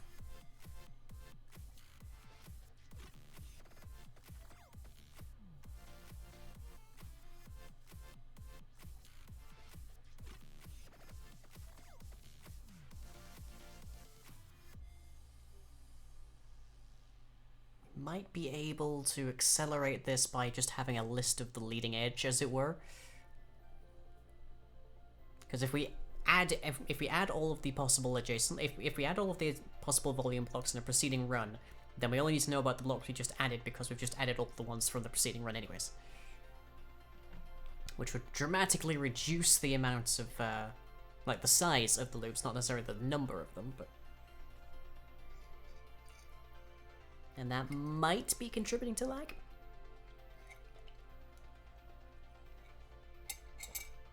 Joke, was your idea? The name just came from a comic. Okay.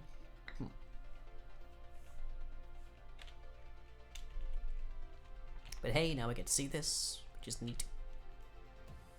This is what the hive currently calculates to look like.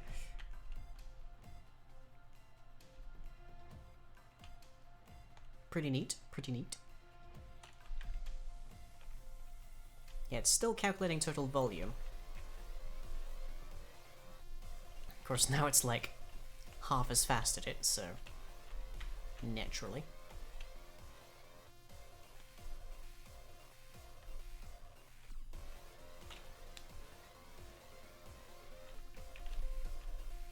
Okay, identifying rooms, and it's sped up again.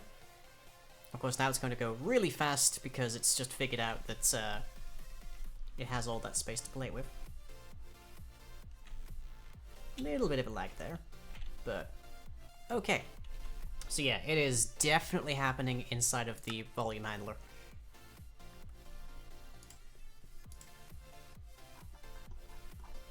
So I'm just going to stick a fix me in here.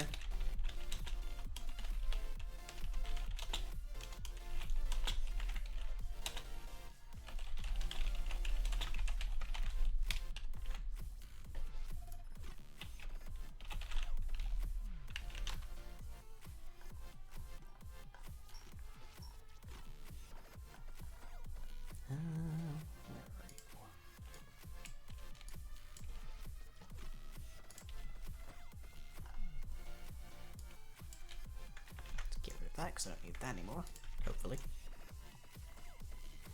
Did you know that one of the collective nouns for a group of foxes is a skulk? I was aware of this, yes. Hey Sam, how you doing? Okay, so we've got the total volume, we've got the hive blocks. Let's have another list of previous additions.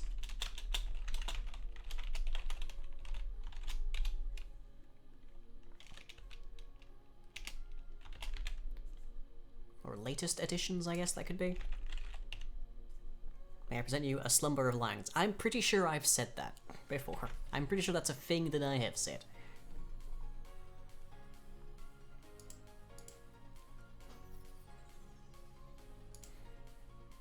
Okay, so... now I need to figure out how I did this.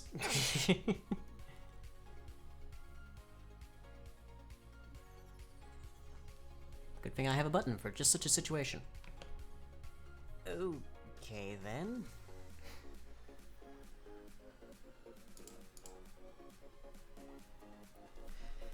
So there's the tester.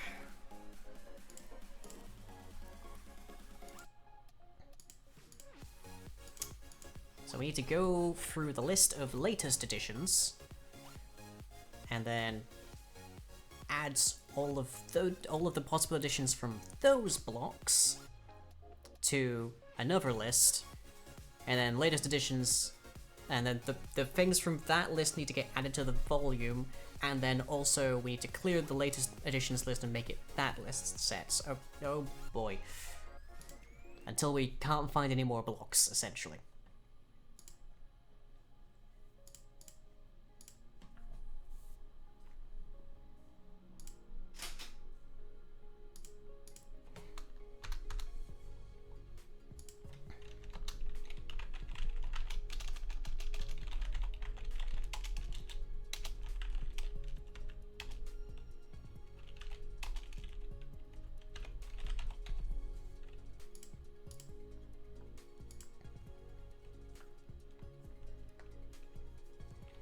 So let's see.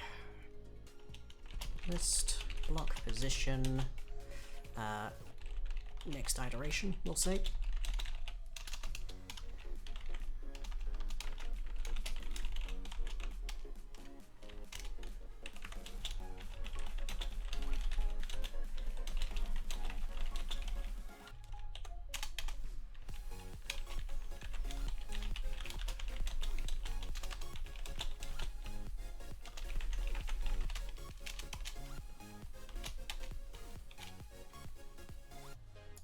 Pretty much that.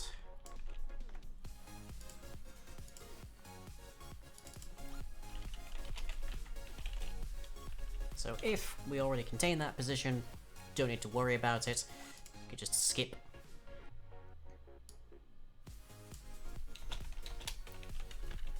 But if we don't, and it can be included, we add it to the next iteration, subtract it from our list of blocks in this particular run.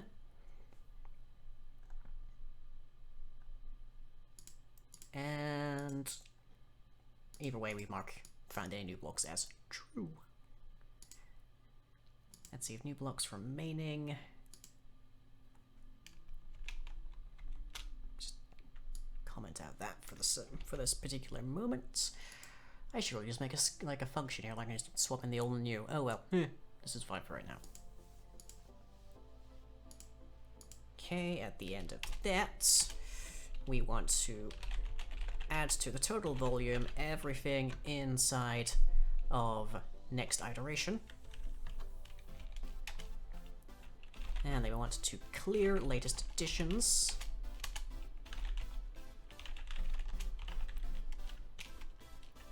And then everything from the next iteration. So it'll only go through a scant few rather than the entire volume every single time. Because that's what's happening here. Blocks to check that it's finding out is then adding the total volume. So every successive thing gets bigger. And that's a bad thing, because that's how you get lag and such. It's effective. Brute force is hell, but it's effective. And yep, that looks fine. So if total volume contains that, then it's previously one that's already been inside latest editions, so that's fine. That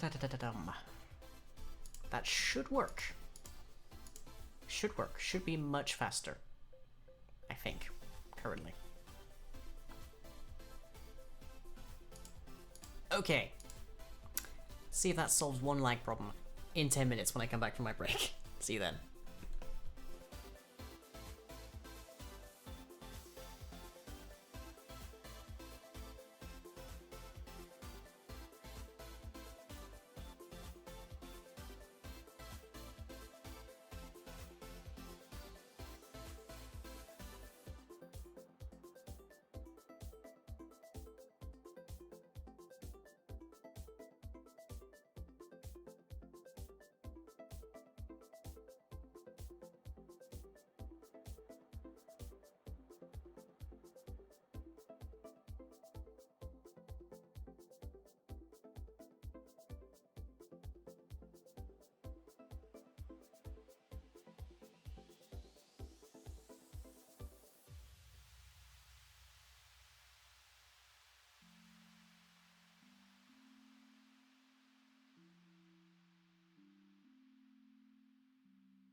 Right, folks, welcome to our final hour of the evening, and we are currently hunting a lag monster that is originating somewhere inside of the volume calculation code that is used to identify the space that an interior hive actually has to work with.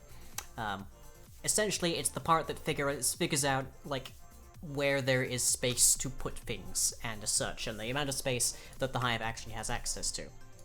And currently, it's causing a heck load of problems because it is lagging everything to heck. So we have tried to convert it instead of going through every single part of the volume, every single step. We are trying to convert it instead to only do the most leading edge. So based on all the blocks that we checked in the last time. So this is the model that it generated from the preceding run. Pretty cohesive, pretty decent, pretty nice, looking good, I would say. And let's get rid of this so that we can have it actually generate afresh, and we'll know exactly how far along it is.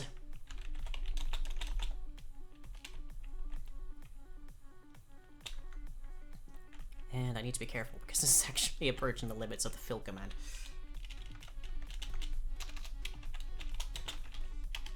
Here we go. Yep. Well, for a wonder, which one are you? Harold, who enjoys being on the ceiling, apparently. Okay, let's get rid of that. Looks like there's another one over here as well. Milo taught you how to do the fill command? Oh, good. Congrats. Oh, right, yes, I remember. Right now, the game rule, like, for random ticks is still high as hell. Hang on, did you guys just... You did not just put that into a chest, did you? Because I don't remember coding that if you did. No, I think you're just picking them up. Yes, you are. Okay. Yeah, the fill command is highly convenient, to say the least. Okay. So we've got initial hive spread going. And we're calculating the volume now. That looks to be fine.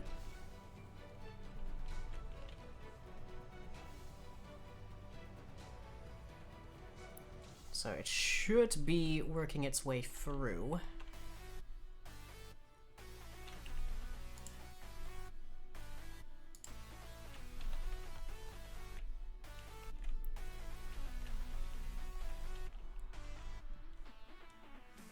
Emphasis on should be, and yet I don't really see it doing much right now.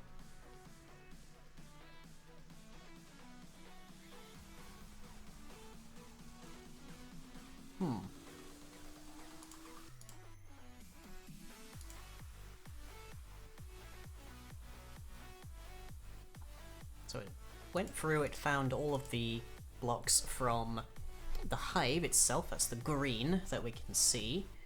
And the ones it's marked in white is the latest ones it's added to the list. Except we don't see that growing. That's interesting.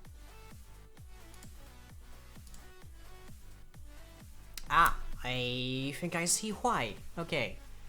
Or I might see why. No, no, no, that's actually perfectly fine. I was about to say it might be, it might be that it's not resetting the new blocks remaining, but it shouldn't be, because that's per execution. That's the limiter factor that actually prevents it going through everything.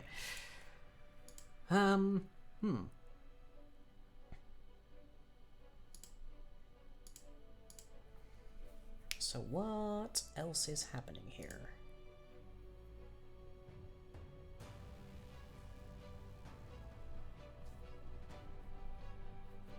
Like, why do we not seem to be getting any new blocks? Anybody need flat ground? Oh yeah, very handy for that. I kind of wish it was a bit more like the world edit thing, where you could give it a palette and it would select them randomly and place them throughout. That would be so helpful. But, meh. That's what world edit's for, I guess. So here, it's currently stuck in calculating total volume for some reason.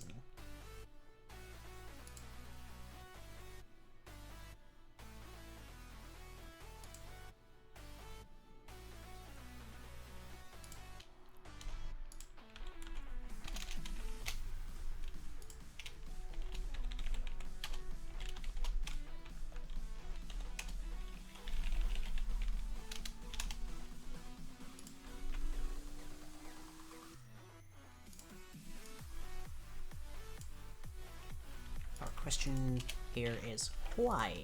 Why is that happening?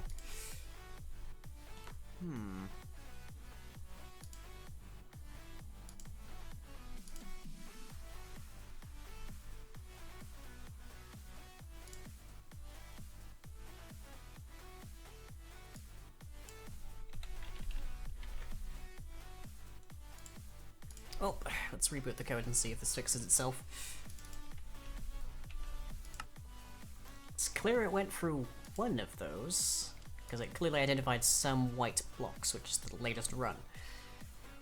Non-hive, non-adjacency blocks, so what did the rest?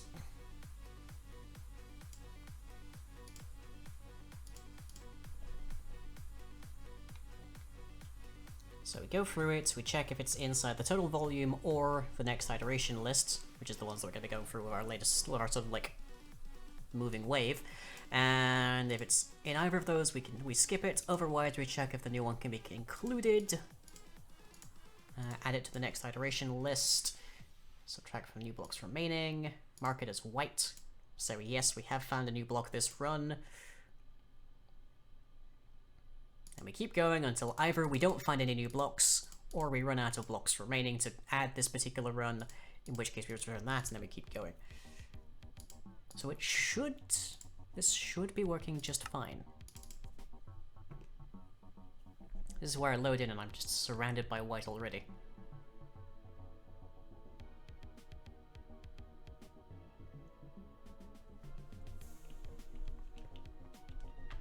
Apparently, it is initiating hive spread, which don't make much sense, no. Okay, I probably here need an actual thing to just get rid of this. This, by the way, if you hadn't guessed, is not a permanent fixture of this mod. This is just for debugging purposes during development only.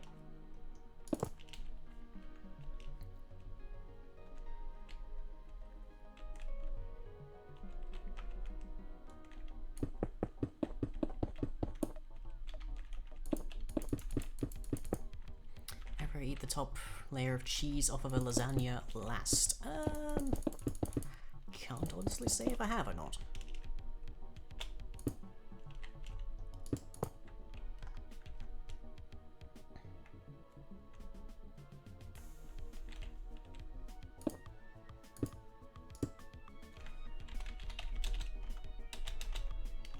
Oh, night, Misty. Have a good one.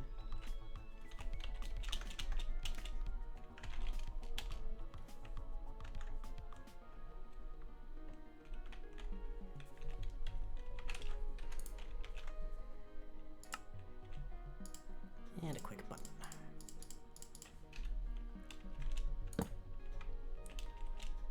Okay, let's get rid of this one. This will cause lag because of course we've just dialed up the random tick speed to 3000.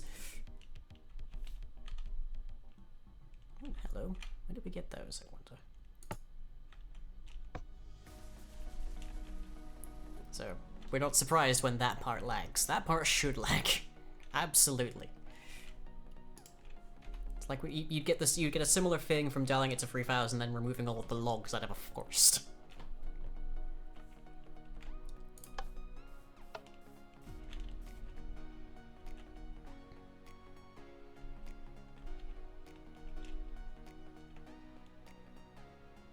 Yeah, it's like we only get one run. How do we set that blocks per check is at 20?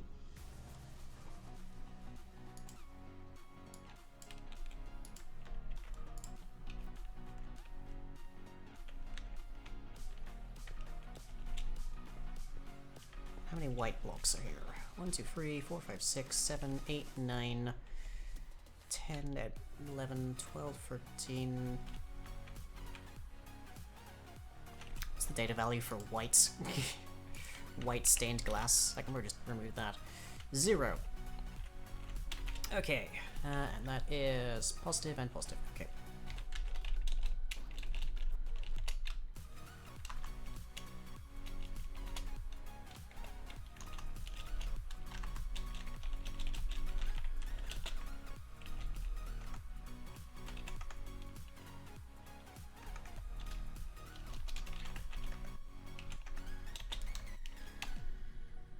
Exactly 20. Interesting. And what's more, they're reappearing, which means it's running the loop, it's just never going through new blocks. Interesting. Okay. It's just only ever finding those first 20 blocks. Which would suggest the latest editions is always the same. Which is true.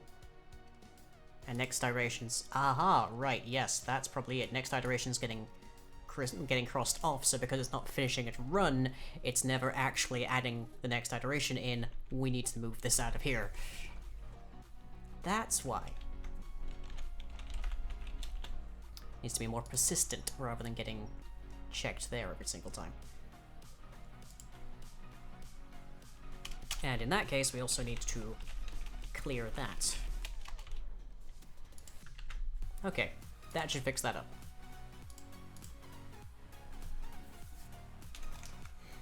Mouthful of melted cheese is great, leaves a sad cheeseless pizza behind. Yeah.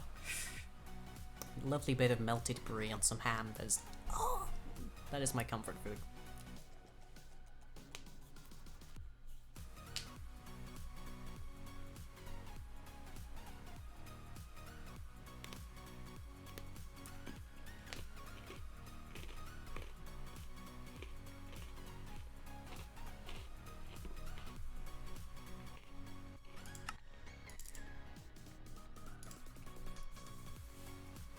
Can't eat ham unless it's turkey. How many probably wouldn't like brie?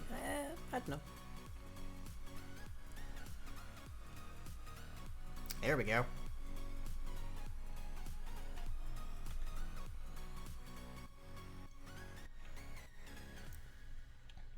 Now it's building.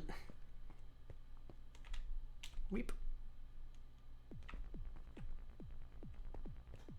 Just gonna dive through here.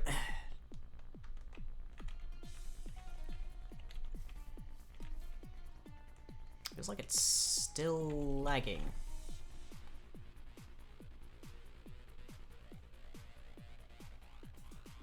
Which is odd because A, it's only going through at most 20 blocks a run, and B, it's going through a dramatically smaller set of blocks each time. It's just we've literally got a rooftop garden, everybody. Which is somehow entertaining. Okay, let's do that from scratch.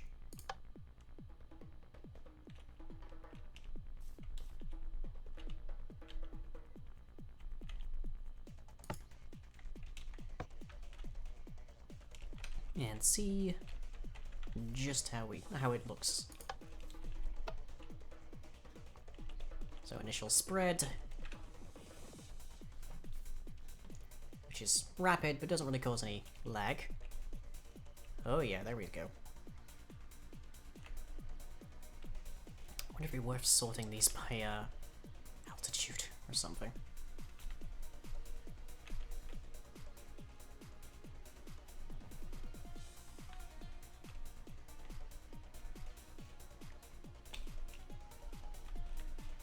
Yeah, we're definitely still seeing some lag down here.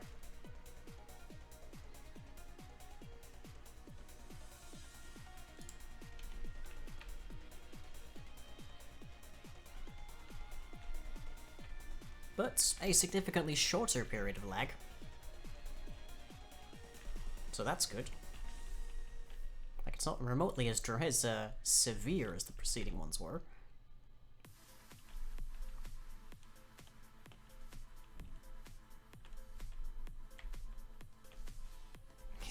I like that this piece of this little piece of air right here is only added because of this little tiny piece of creep right there. If it weren't there, then this piece of creep would not be able to register as one of its enclosures.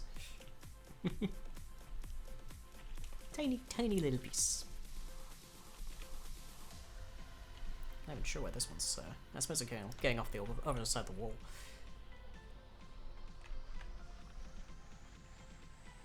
But okay, do we want to call that solved for the time being?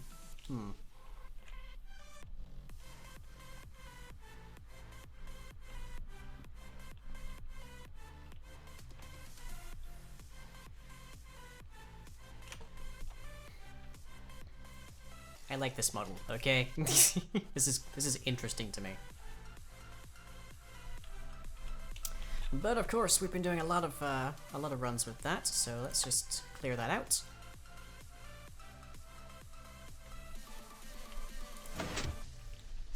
And then we're gonna put one into one of the other pieces here. So we've got that one, we got that one, which is basically this one, but there's actual corridor going through it. And then there's this. Lang's community just drops a lifetime supply of Pocky on his doorstep. You can actually see the community doing that to me. It's a non-zero possibility, I'll give you that.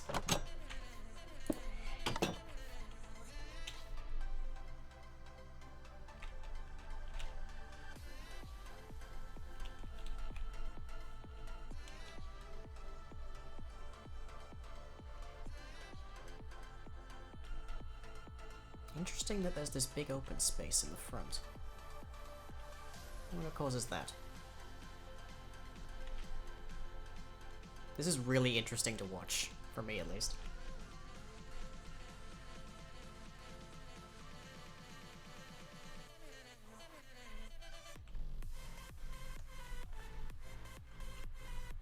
It's almost like watching a vapor or something.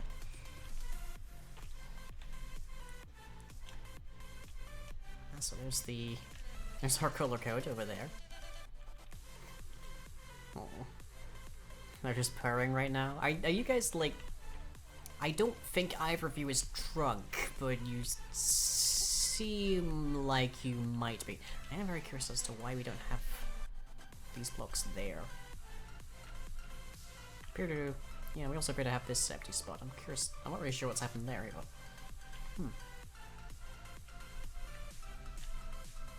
This would be the walls. It's 11 year powers. Oh, okay, I see.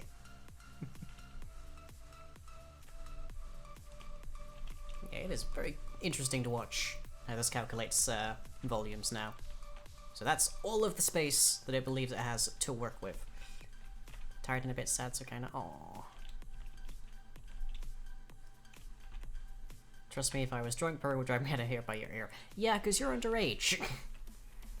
Garden, ritual room. Nothing there. Nothing there.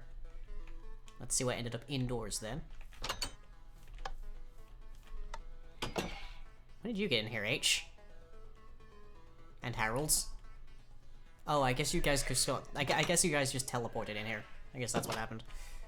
Storage room in here, okay. Nothing going on in the enchanting room, okay. How about the bedroom? Nope, nothing here. Okay. Back here? Nothing. Oh, it's a storage. There's a ritual room, evidently, in here. But also a storage room. Well, that might be left over from an older test, then.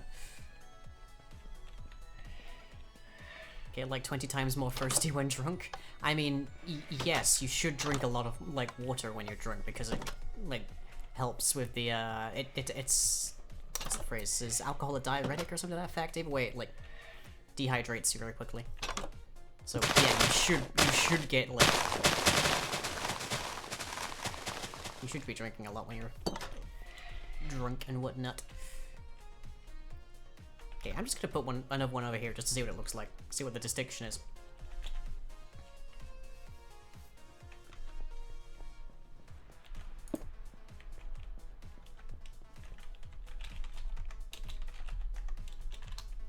And also dial that back down.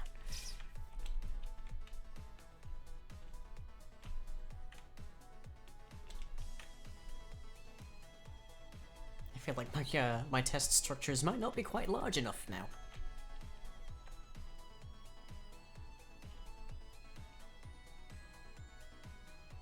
So it just keeps going until it can't find anything new to add.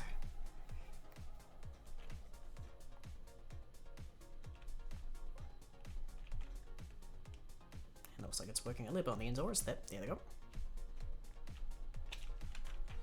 Now it also helps with being drunk bread. Apparently it soaks up the alcohol. Yes, I'm of the understanding, I can't really vouch for this myself, but I'm of the understanding that the French tend to eat while they drink, and that helps to offset the alcohol quite a lot. Yeah, we can turn basically anywhere we like into a hive. It is one of the grander things of this particular system. This is a hatchery because it's got the actual like rift in it, storage there, okay. And if I get rid of that, the whole thing will just naturally die off. So it seems like there is still some lag. I'm not 100% certain where that might be coming from at this stage.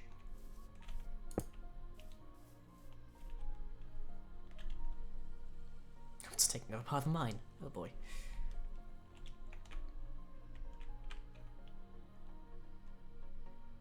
That is really, really cool. But yeah, why hasn't it gotten this, I wonder? Because it clearly has the capacity for 2 connector points. So I wonder why it hasn't realized that's there.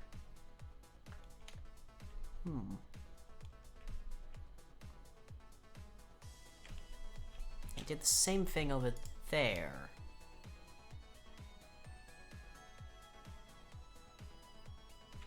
Like, if it can get, say, this block right here, it should be able to go up.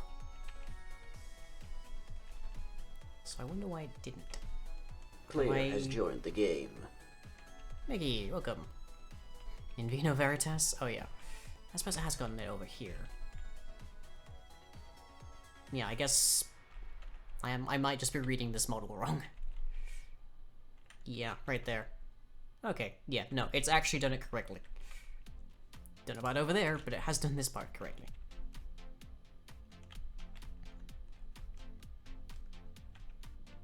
Grand.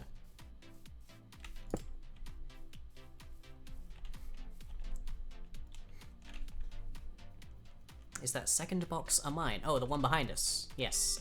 This is meant to replicate a branch mine. So as you can see, somebody's come along and just sort of dug, like, tunnels down lightly. And this is not meant to be a point where the changelings can make any use of it, because there's just not enough space. But it was a good test for generating solid hive, because you'll note that this edge is significantly less deep than over here, and that's because it was filled with creep, and then the creep turned into solid hive because I had too few, like, open sides. So it's a means by which the creep can fill in porous, I guess we could call it, areas.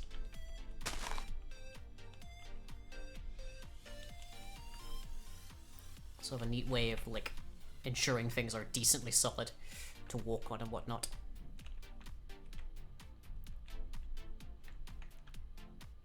But yeah, it's looking good. Let's get rid of this. That's a quick bug we can probably fix, and by the way, I should definitely turn that machine off. Should just put a little lever on this, really.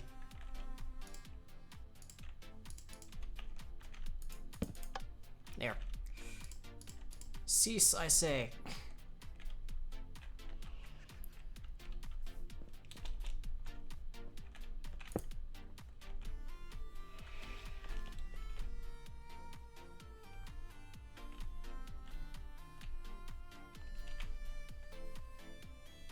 God, that's cool to watch.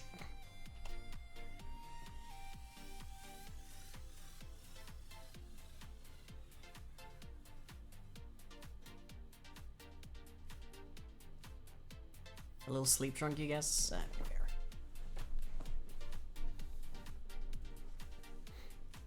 But yeah, the second box is essentially a mine, or a representation of a mine.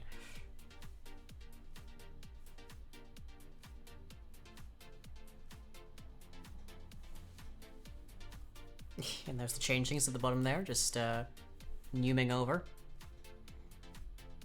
Because there's work to be done.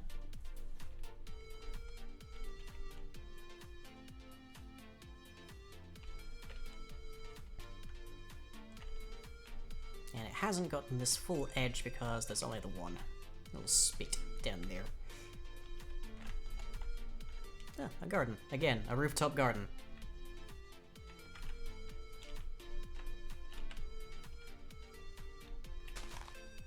Now, I feel like I did program that it can take over dead creep. but I don't recall if it actually does. So let's plonk this down as a quick test to find out. It can take it over, but apparently it has not replaced it.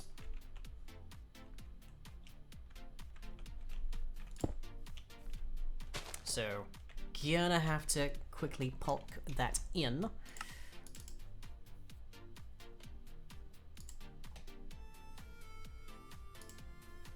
So that is during the spreading hive part.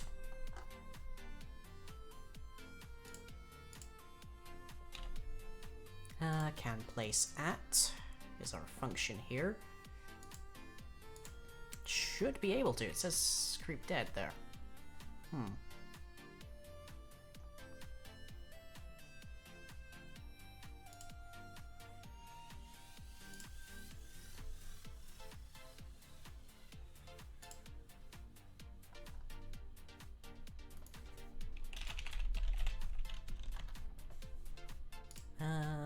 Yeah, should be, but just in case.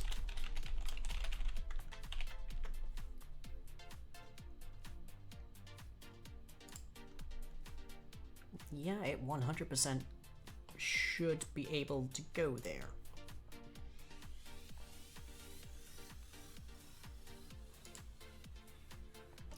If it's not an instance of hive block. Okay. And actually, if we want to add this caveat, it's probably easier for us to actually store the block state.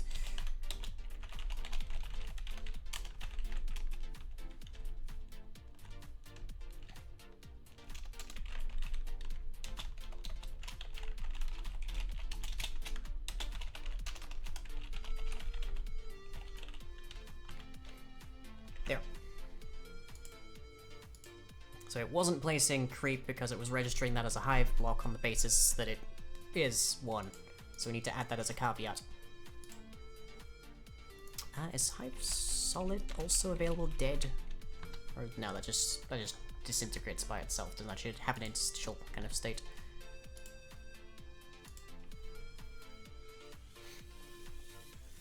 Like when the creep suddenly takes over the building, yeah, when it just sort of emerges from within. It's because the ceiling is made of stair blocks, so it recognizes them as being passable. Which, to a fault, it is.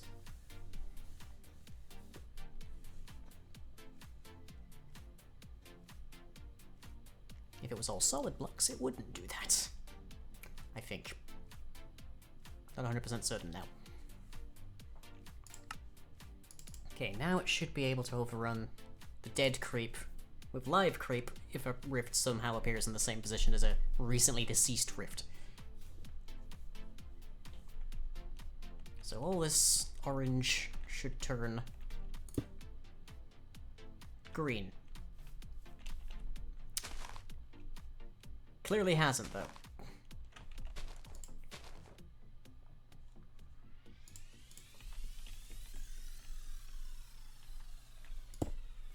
Next question, why not?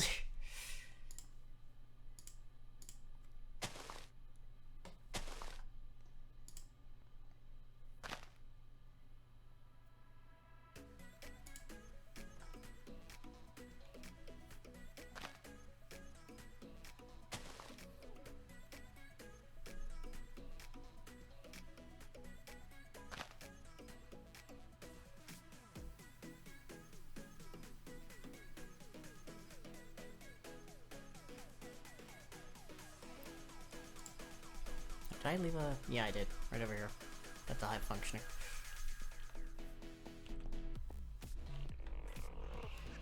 Where is fancy bread in the heart or in the head? I don't know. In the fridge, I presume. Or potentially a bread box, I guess. Yeah, we're just trying to quickly make it so that we actually do overtake dead creep as a block we can actually replace.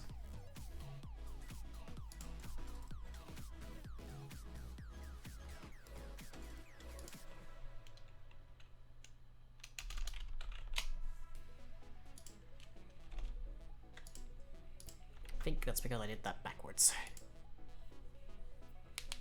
Wrong kind of bread. Bread is in making little fancies. You've lost me. Also, good lord, my bag is my chin. Ugh, I need to get a haircut. But I can't get a haircut because people keep being idiots and prolonging lockdown by, like, holding protests against it.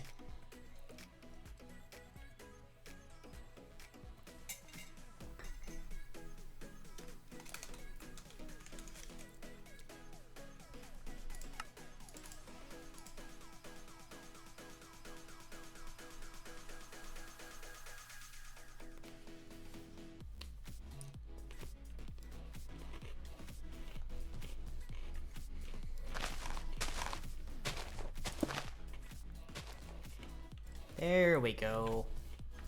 Now it's overtaking the dead creep. A revitalized hive, if you will. We're using Java? Yes, because Minecraft is coded in it, so we have to. An unfortunate fact. But here we are.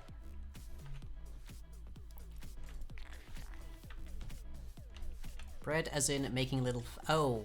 Making... bread as in reproduction, as opposed to, like... sourdough, I guess. That's the popular bread of the moment, isn't it? Sourdough?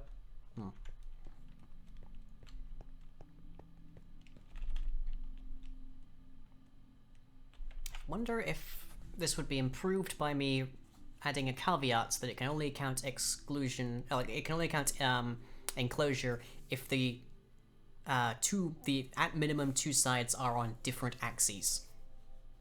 Like one horizontal, one vertical. Which would limit it to be actually the circular area affected by the creep. Rather than the square area resulting from that circular area at its outmost points. Because I feel like it probably shouldn't be able to make stuff over here where there's not any creep for blocks, potentially.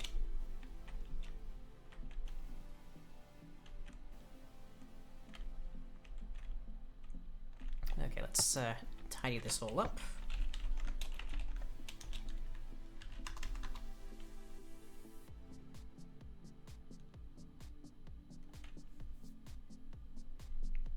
Isn't Java painful? There's definitely more painful programming languages. But Java was not meant to build an entire game on. Tragically, dark forces were at work in Mojang when they decided to do that.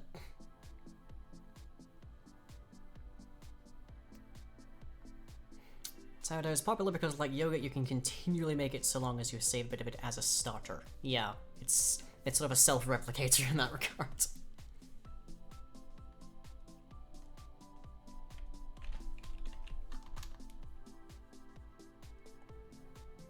And just watching this, just watching the dead creep A die and then B, like, poof away is somehow a relaxing activity.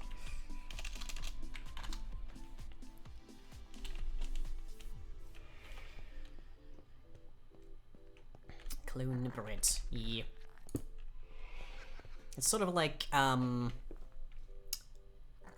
trying to remember. There's, like, nuts or something that are, like, there's some plants that are only, like, clones. Or at least a lot of them, maybe, actually. I don't recall. I'm not a botanist. I'm a programmer.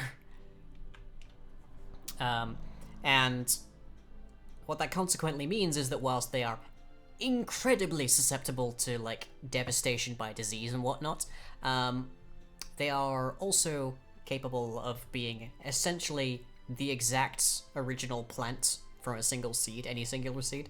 So you can dig it up, and if it's still alive, like, centuries later, you can absolutely just still grow it from the seed and have the exact same thing. Can I name one of the kobolds Fluffy? The heck in the tree? What, like Sentinel? Is that what you're thinking of? The Quaking Aspen? Maybe. That might be one of them.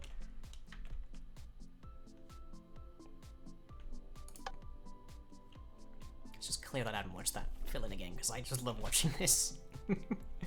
I feel like I should add some kind of visualizer so that admins or something can actually see that happening, because it is really sweet to watch.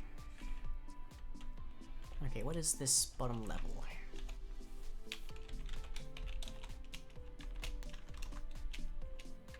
That is 29.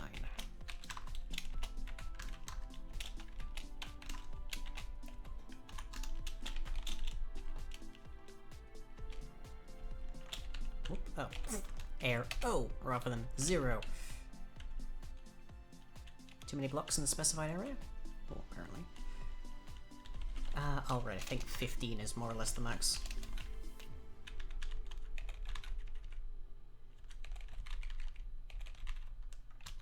There we go.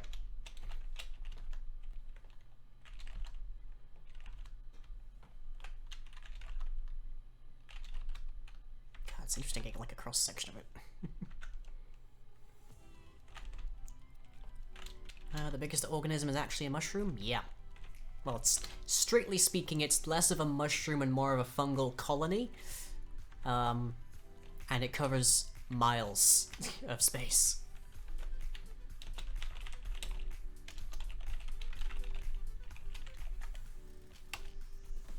Just so I can get rid of my command block over there.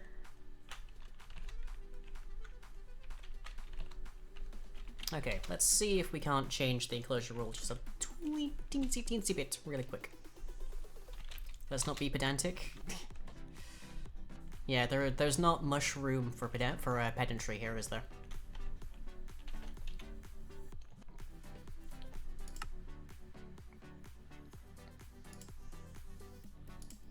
Okay, so volume handler is the thing that determines if we can include a given block. Using can be included. Well, we can get rid of this code now. Entirely.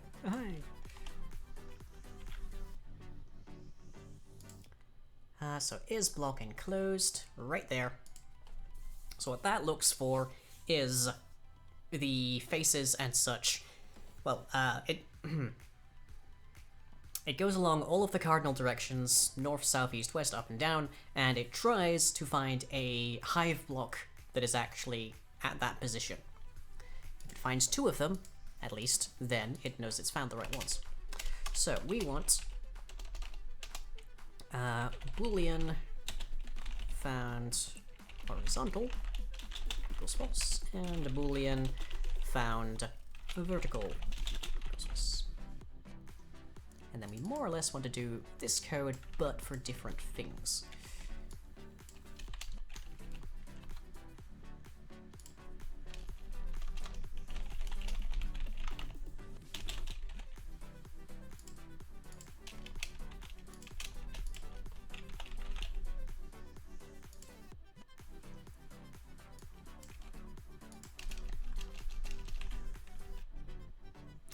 And there is not a pair of these, okay.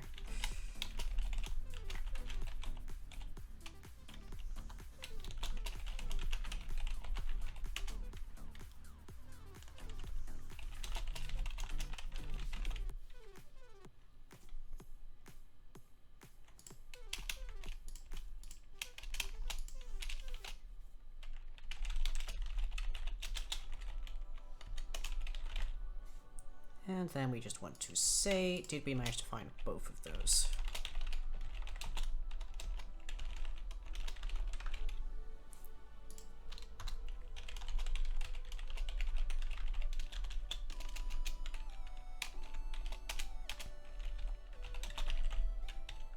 Didn't find a horizontal, then we don't need to bother checking the verticals there. Okay. So now it should actually be limited to the spread of the creep a bit better.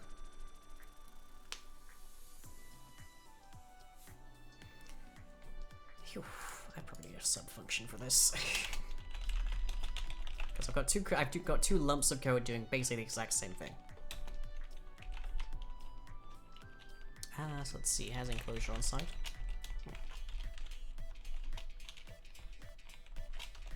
So let's see, we want a block position, a world, and we want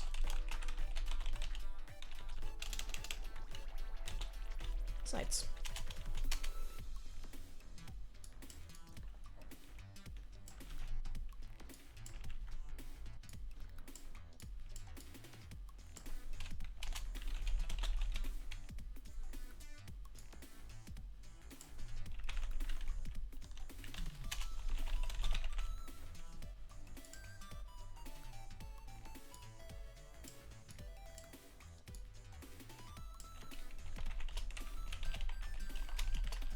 And this should not change our runtimes very much at all.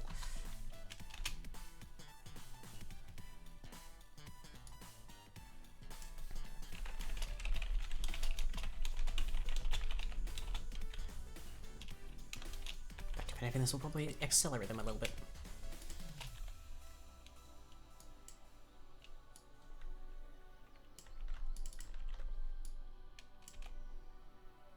Let's see, if found horizontal's false, then we actually don't need to worry about that there, because by that point, if it's false, we've already, like, exited.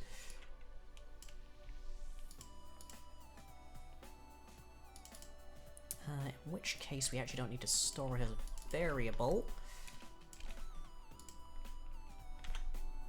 Okay. Do I still have the Heinz bean mug? Yes, I do.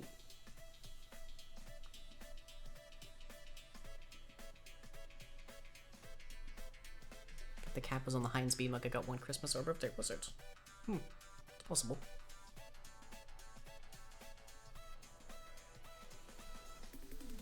So I think we've definitely solved the lag monster. Because the volume calculation is no longer going every single block in the entire calculation every single time. It's just going through the latest wave of them. Ignoring any that we've already identified and ignoring any that are that are already marked for the next list.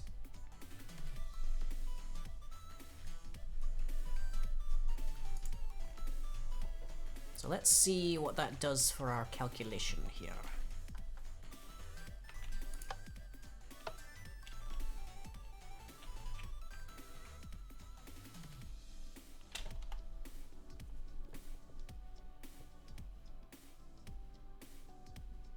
So it is finding ones outside, that's good. But only to the limit of the actual creep.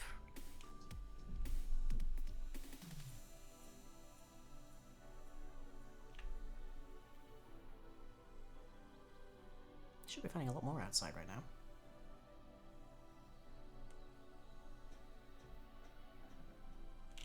I know, it's still going on the inside, that's what's happening. Or should be, at the very least.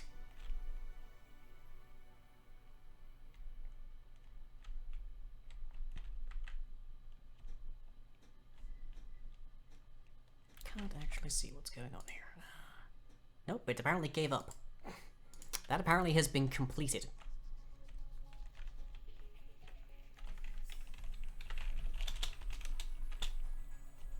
Oh no, there it goes.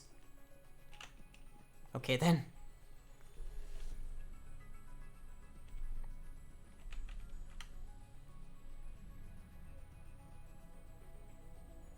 I wonder how that happened. Oh yeah, it's going. It's just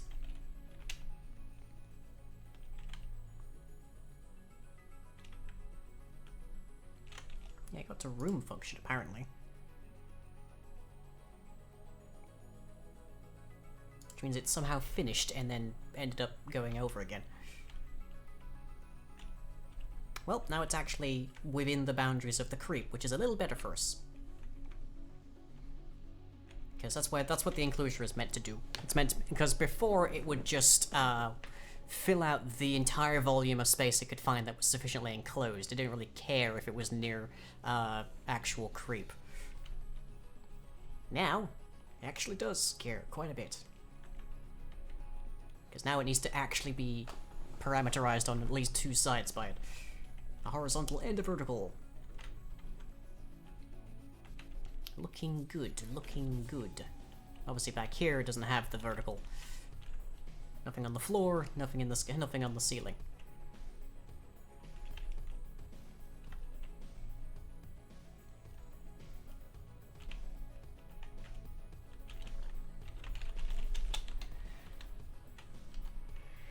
But it evidently hasn't determined any rooms, even with all of that space. So something's still off.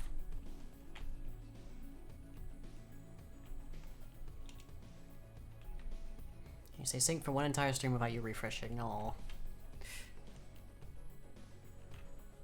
Can you smooch, plushie? Hmm?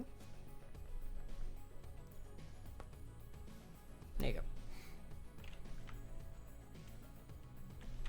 So I wonder what caused it to work.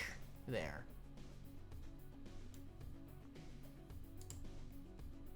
Did we move something out of the box room generator and I forgot to put it back? That's a distinct possibility.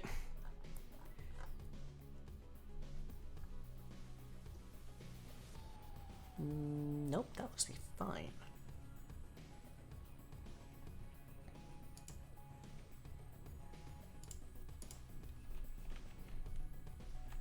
So I wonder why we don't have any rooms whatsoever. Suddenly. This is a weird thing. It's like if I change something in the volume handler, it somehow manages to break the entirety of the box generator. I don't know how it does that, because the box generator is just asking for a list of cubes, and as we can see from here, it's the same list of cubes. Like, it doesn't really make any sense, so that...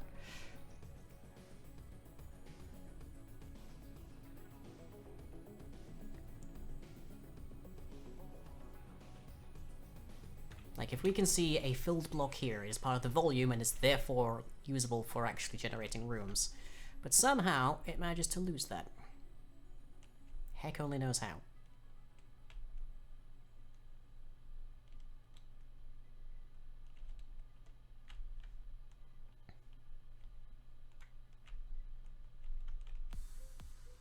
That looks to be filled up.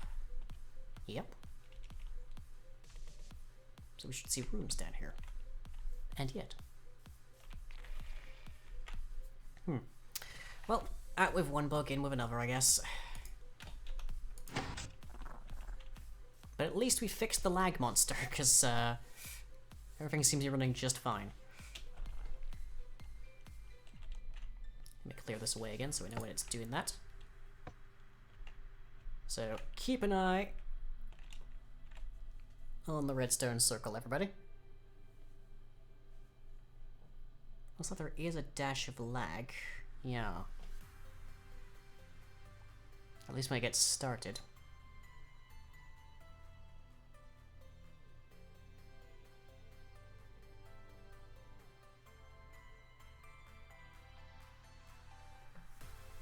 I actually can't tell if it's still going. No, it looks like it stopped right there. There might be a slight problem here.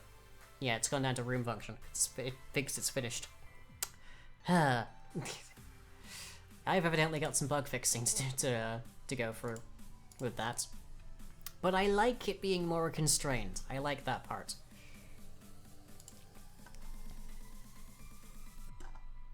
It's probably something to do with the enclosure and the hive blocks and whatnot down here, but oh well. So, I hope you've all enjoyed. That's all I have for you tonight. My next stream should be tomorrow at 9. We have a bonus stream. I'm not 100% certain what I'm doing for that, but I'm sure I'll have figured something out by the time we get there. Then on Thursday at 9 we have some more Monster Hunter World, and on Friday at 9 we have the continuing saga inside of BioShock Remastered Edition, with our very many loyal and easily destroyed and replaced security friends. And then we should have D&D at 7 on Saturday. We'll see. Presuming my sleep scale doesn't go entirely to pot by that point, we should still have some D&D then. Followed at 9 with the Carousel, playing some random games, which might just end up being Terraria, just for sake of new content and such. And we'll be back for more of this on Tuesday. Meanwhile, I do make videos at youtube.com/remembercomic. And everything I do is powered by wonderful people, much like you, and in many cases also actually you, over at Patreon at patreon.com/lying. Hope you've all enjoyed. Go get yourself some snacks, or some foods, or some, like, sleep. Sleep is probably a big one for a lot of people here, me included. And I'll catch you all as ever next time.